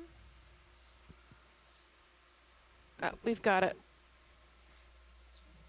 Nice shot, Rolly. I think I have a tube worm. Okay, we'll pull out for the Let's tube. see, 8 o'clock. You're welcome, Andrea. Andrea said thanks.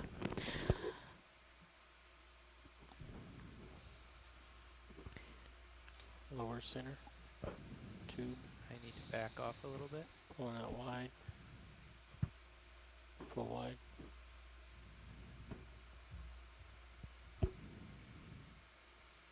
Where's the tube? Okay. Center. Yeah, dead center screen. It's like in the crack of that center rock. Okay. I'm just getting a little further out. I was getting a little tight in there. Okay. Roland, you want to go back in partial? Show me where it is. Coming lower. Right there. Yep. Yeah. Okay. I'm gonna push back in on as you hold it. It's a partial.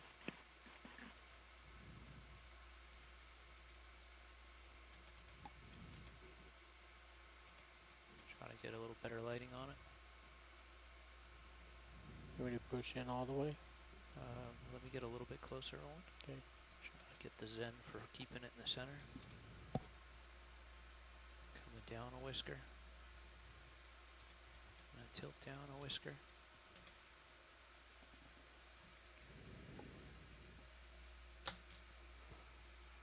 Can you take that if I tilt down? Yep. Yep. I got another lamellibranchia. It's alive. Very nice. Tilting down, holding.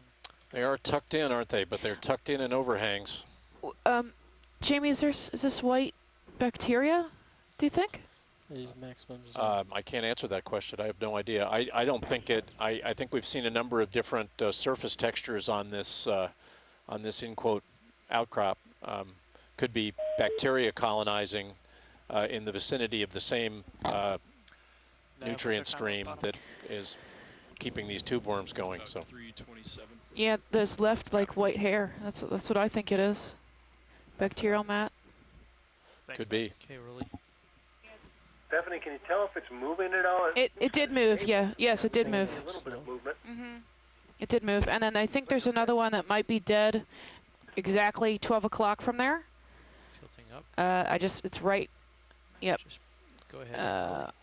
Is it in the same crack? Same Yeah, crack. if you guys flick your There it lasers is. on, I see it. To the left of center. Hit lasers, yeah, Chris. then it might be dead. Lasers. Coming up. Lasers on. Lower left screen. Actually, I think I see a head. I think it's alive. Yeah. Pulling out. Sorry, let me Perfect. stabilize.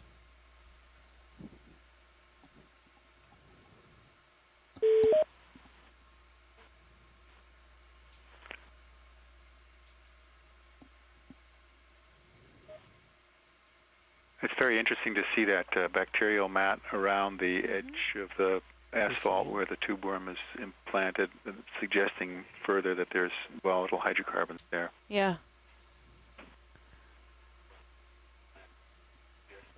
Holding partial. Go for it, quick. Max soon. Yep. That looks alive to me. There might even be either more of it underneath the outcrop or another one. But I'm happy whenever you are. Go ahead and pull There's out a when you're done. white man at the top left that you guys haven't noticed. Gotta back off a little. Yeah. Stand by. Mm-hmm. No more forward. What, Rolly?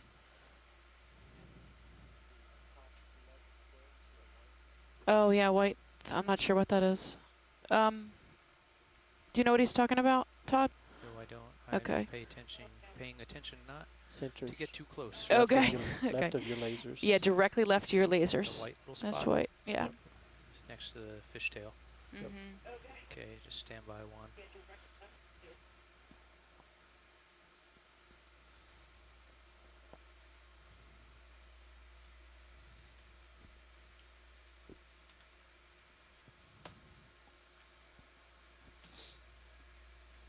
If you want me to bring up HD2 on this screen, if that would help, I can do that. I'm not doing anything serious, Ken. I kind of like seeing the serious. Got a good view there as we're zooming in on the biology here of the nature of the overall structure that we're looking at. The two, in quote, petals coming out at us, one actually in the middle that's away from us, and the fact that they're all coming from a central point, very similar to a flower. The layered nature of this, which we think is related to the devolatilization of the asphalt as it comes into contact with seawater. Really quite a spectacular looking structure. Oh, that might be white bacteria. Yeah, I think we saw this on the other structure as well. Mm-hmm. Ian almost thought this might be related to sulfate reducing, I believe, desulfovibrio bacteria and sulfur at the seafloor, again related to the seepage still of fluids that are nurturing some of this chemosynthetic, the bacteria and then the chemosynthetic organisms that live on them. I'm happy, guys, whenever you are. I was just starting to get stable. Okay. Yep.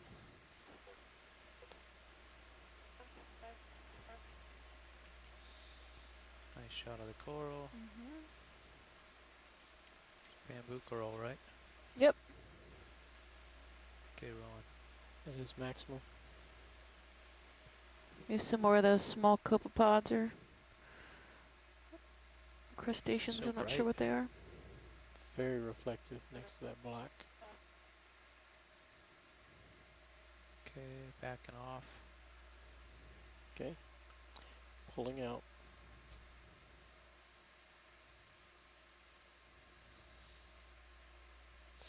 We did not see this on in our initial perimeter look at this structure, and it's good. It suggests that both of these features are evolving, perhaps slowly, but they are evolving. That they're not old in a geologic sense. They've likely been at the seafloor for hundreds, if not thousands, of years, but they're still seeing we're still seeing evidence for activity associated with the initial extrusion of the asphalt. You have camera control now. Copy. Not quite sure yet. Let's just keep moving.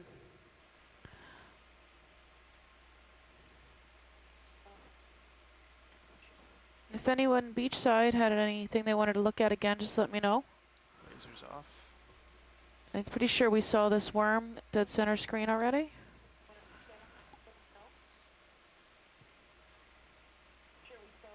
In between the rocks.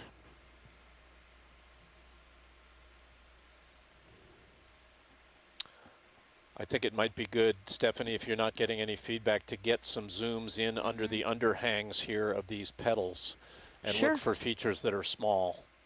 We can do that. If you guys want to look under some underhangs, overhangs. I think it'd be worth looking under just to look at what Ian was saying about the potential for a gas or other whatever hydrocarbons to be seeping out from below, and that's probably where they'd be likely to accumulate. Or Todd, I see a couple of overhangs here, one below the orange colony there, one to the right, and another one at your 3 o'clock. If we can get low enough, it'd be good to kind of zoom in there. We've seen evidence for chemosynthetic organisms when we've kind of tucked in near the sediment, and that would be a good place to look. Okay. Sounds good. Let me settle down ever so slowly, closer to the seafloor without touching.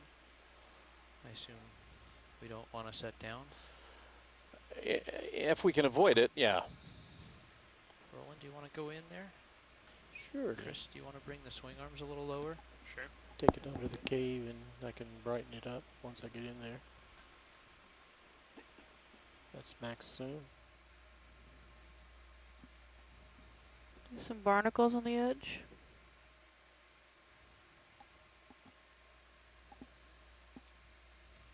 Maybe some tube worms. Yeah, and then if we can get a zoom on the sediment underneath the overhangs if possible, that'd be good too, Todd. Okay, copy that, Jamie. I think Roland's changing focus depth, and Chris is bringing the swing arms lower so they can illuminate from below. Roger that. Does that help at all, Roland? One of the advantages we have with the new Deep Discover ROV is that we have lights on what we're calling swing arms. This allows us to actually change the illumination angle and allows us, when we get close to complex morphology like this, to actually vary the angle at which the light is coming from, and this can sometimes enhance our ability to see things. I just kicked up. And you can see that it's actually helping us look under this overhang right now at the sediment tar interface and look for life. No need to dwell on any particular spot, Todd. If you don't see anything, we can move on to the next overhang. Okay, Jamie. We've got about. While we're here, though, I noticed right up on top of this overhang, there was that little balanomorph barnacle, or that little volcano-shaped barnacle. I know those are really small and probably tough to image, but at some point, it'd be nice to distinguish whether or not that's a balanomorph or a verrucomorph. There's two different types of. Todd, do you see the organism in your dead center view at noon on top? If we can get a zoom in on that, it's just below the anemone. Okay. The holothorian. Yeah, the holothorian. Above the holothorian? Is that? I believe so. Go ahead in, Roland. I'll let it drift up. There was a barnacle they wanted to look at. Oh, I think that was down. I think was it down further? Yeah. I'm sorry, it may be down. Steve, do you I think it might be that white spot in the middle of You don't want to go too much further in. Yeah, I think if you tilt down and to the right, Todd, it may be lower than I told you. Sorry. We're going to have to zoom back out then, Roland. I am in, as you can see with the pilot cameras, in close quarters here. I'm interested in finding out what these anemones are, because they look similar to the ones from the brine pools. Where do you think we need to look? But I don't know. The edge that they were just looking at before. Okay, back Yeah, down there's a into that very crevice. tiny barnacle, if you can focus on it. Roland, you want to go partial and we can try to see it? HPU secure. HPU secure, copy. I'm going to let the view field drift down. that And I'm white gonna do a spot. little tilt down. Now it's at about 5 o'clock, just off the bottom of the screen. 6 o'clock right there. That I'm white. going to keep coming down. Yeah. Did we get it? This one? Sure, that's it. Oh. Maximum zoom. Yeah, I just saw his Well, that's what I'm. arms come out. That is a, wow. Yeah, that's him. Tilting down. So I don't know how tight we can get on that, but that's what I was wondering. Yeah. if we can zoom as best as possible on that little Sorry, Roland, barnacle that's... you came in too tight too soon. I wasn't really... Okay. I don't have my awareness. That's full tight, so. Okay, that's as tight as we could get. That was full zoom. There was a couple more right on the edge, wasn't there? Yes, there was. Let me Okay. stabilize, and then we'll go Yeah, back thanks. in, Roland. We're not finished with you, science. We're going to get you a better image. They're ahead, determined to most of the go way to the one to on the edge, too, so just hang on 1 second. Go over the edge one? Yes, go to the edge one, please. Do we see one? Right there. There's one, left edge yes. of the screen. Exactly 9 o'clock. Yeah, there's one. I'm going to rocket left just a Yep. tiny little bit. Oops, And sorry. Yep, there's 2. Oop. Actually, there's one coming into the center of the screen. Lost him. We saw that anemone. We have about 15 minutes left on the seafloor. About Saw him 15 minutes. retract his, Chris, how are we looking? I know I'm really close to everything. Am I? You got one center screen now. Yeah, no more forward. Keep me posted. Steve, is that good for you? Can you see that? Yes, I can. And boy, it's just almost to where I can tell. They look like they're verrucomorph barnacles. They're twisted types. Okay. Yeah, that's what I was hoping they're expecting them to be, and I think Okay, Roland. I think I'm gonna that's what back they out are. of here. Okay. Coming out as you go. Thanks, that's pilots. good. I can't imagine that on such a tiny thing. Steve, I'm inclined to agree with you that they're verrucomorphs. Full wide. Nice view of the face of one of these petals here, showing the nature of the, you know, perhaps episodic growth of these of this structure over time. Got layers on it, and then maybe you get. It could also be just shrinkage or contraction caused by boy, I can't say that. Devolatilization of the hardening of the tar as it gets to the seafloor.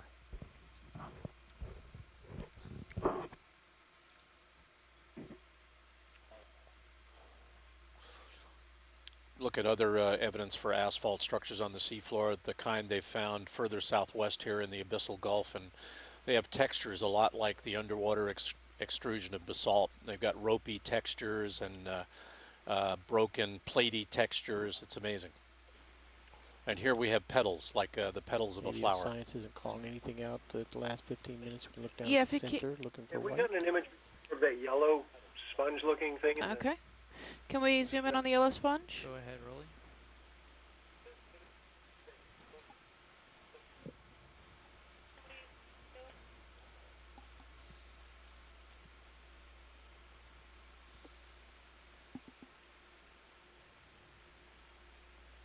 I don't know if John is watching, but if he is, John, please chime in. It's about half. I have no idea what this is. I can get it down to Demo sponge, maybe. I can get it to yellow Demo sponge. Yellow Demo sponge, right? That's about it. There's It looks more soft to barnacles on me, this but thing on the right. I would call that a loofah. loofah If it were sponge. me, I would call it a loofah. A washing aid. It's a pretty good sonar view of the whole feature there. Wow.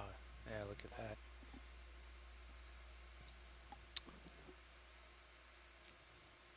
Can we get lasers on that one, gentlemen? Sure thing. Lasers on. There you go. Beautiful. Just shows you how much zoom we can get with this camera and the lighting on the Deep Discoverer. Really endlessly fantastic how complex these organisms are when we get this kind of zoom on them. There's a parakeet. Alright, I'm happy, guys. Ready to pull out? Ready to pull out, pilot?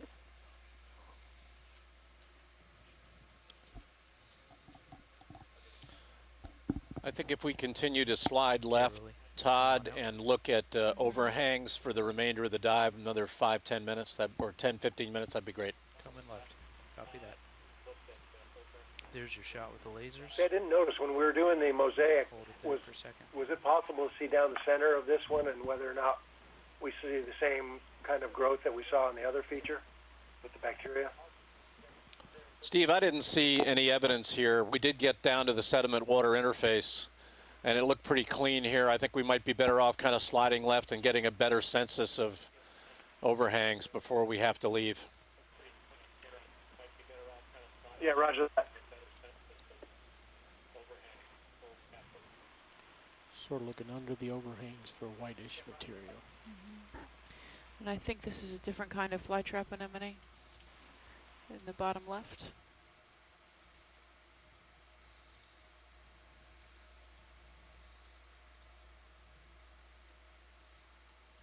Science, do we have time to image that flytrap you just if you want to snap zoom on it, because he looks really different to me. I don't see many overhangs on this side. When you're coming in. Let's just wait till I get the side velocity. Okay, go in. Let me know if you want lasers off video. You let it go across the face and you can kill it. The lasers. Turn the lasers off.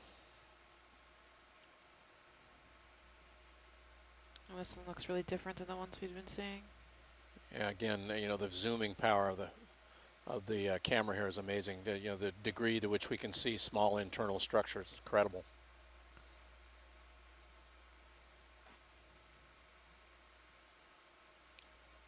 Okay, we'll fill the frame.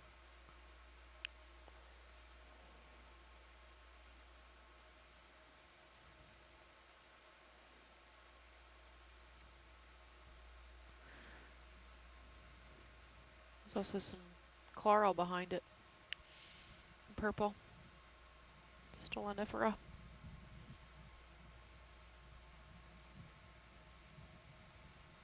Okay, rolling. Yep, you can let her drift off the screen. Okay.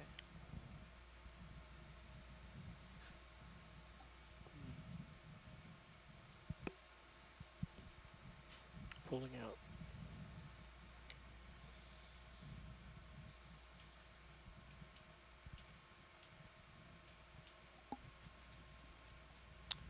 Okay, I'm gonna spin right, pirouette a little bit.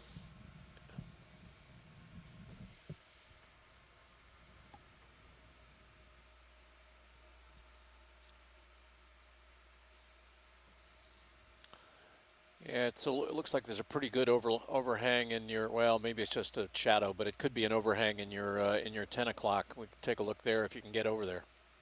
Copy that. Yeah, there's some worms underneath there. I think we already saw those. Yes, we did, because they're at the base of that crack.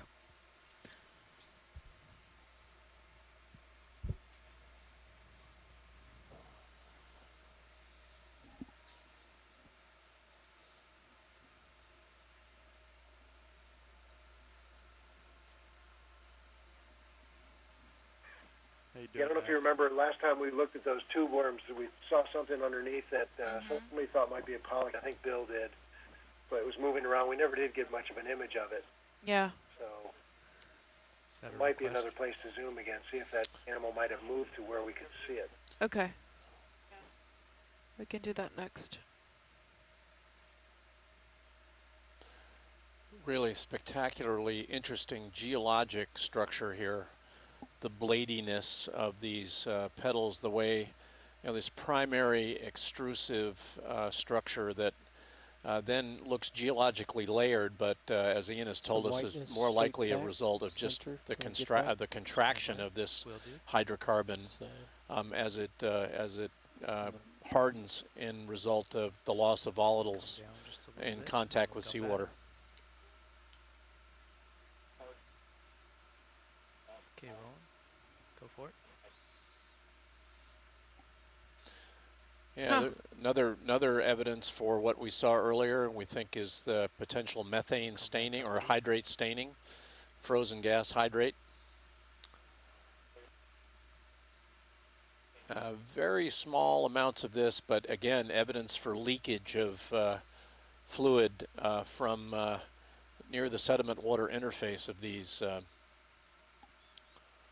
along these petals of this structure.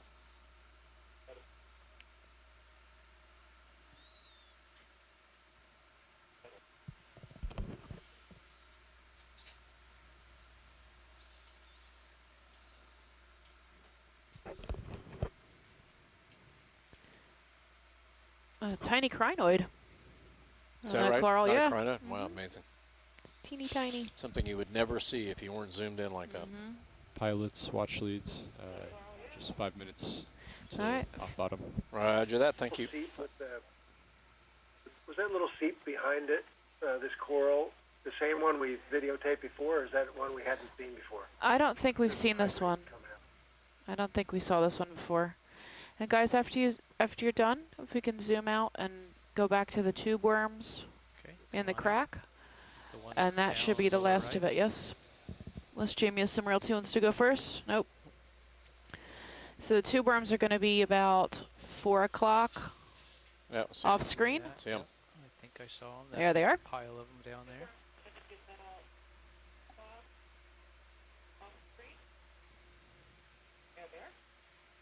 So we've got evidence for hydrate up on the upper part of the sediment water interface here, and then we move down the same pedal, and we see evidence for we see tube worms, which I think we've looked at, right? But they're live. But they're live tube worms. We'll take another look, and that's going to about wrap it up today.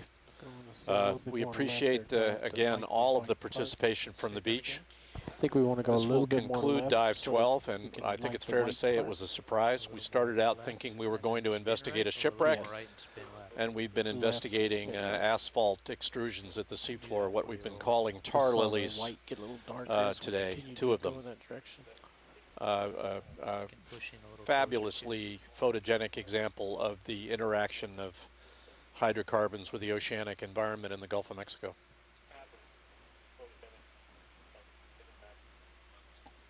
Can you come in on Sirius? Just so we have it on record, there are tube worms off to the left of the screen too, and another crack about see if we can fill the frame with 3 feet to the left. Yeah, I saw them. These are the better examples. Nice couple shots. Yeah. Way to end the day up. Yep. Got some shrimp. Yep, small shrimp. We have those tiny shrimp in there that Mary will appreciate, but there was another animal back in there. It looks like we're not going to be able to get a image of it. No, another one underneath that second tube worm from the top. He's probably just not visible because he's being blocked. That's okay. And then we've got a big isopod though. About 6 o'clock. Just let it kind of scan up this. And another squat lobster. Excellent, excellent work today, gentlemen.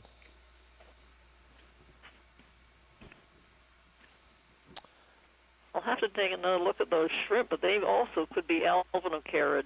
Yeah. You too, Roland. Excellent work today. Yeah, that would be interesting.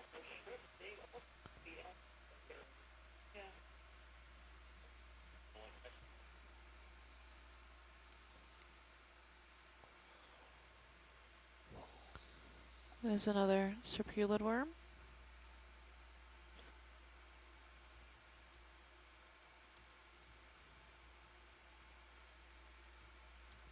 I'm just scanning around, Roland, making your life hard.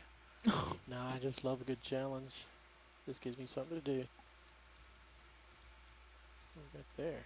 Yep.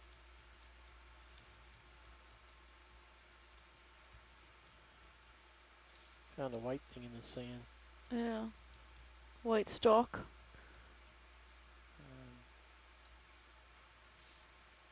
Is that full zoom, Roland? That is max zoom. Wow. Yeah, I think I drifted back just a little bit as I was scanning around. There's yeah, definitely. There's the worms.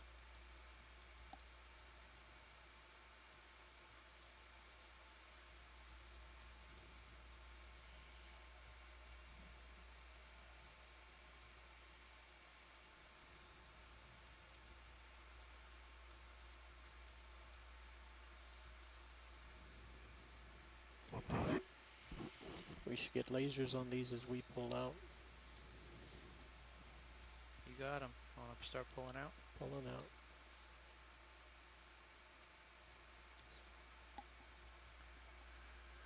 We done, Nav? 27, you said? Yep, 327. Okay. Pulling out full wide. Pulling the serials out full wide.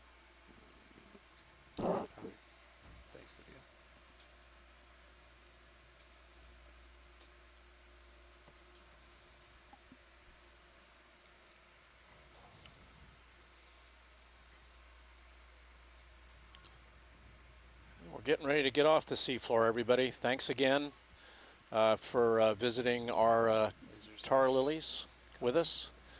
This is going to conclude our 12th dive. Remember, there will not be a dive tomorrow. We will be transiting to the West Florida Escarpment. We will have our post-dive call today in about 20 minutes at 15:45 Central Daylight Time. Please join us for that. And if you are interested in our first dive on the West Florida Escarpment, it's going to be our deep dive there, what we're calling Many Mounds Deep. But we're still looking at waypoints for that dive. So we're going to discuss that dive at 15:30 Central Daylight Time tomorrow during our transit over to Florida. So Stephanie will update you with our numbers that you need to call for that call in a few minutes.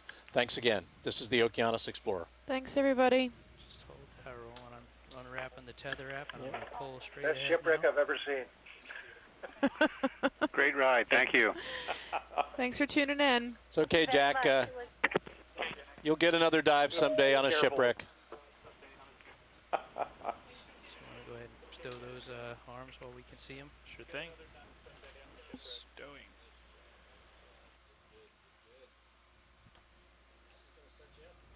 Great piloting job, guys. Good job on the camera rolling, as always. And then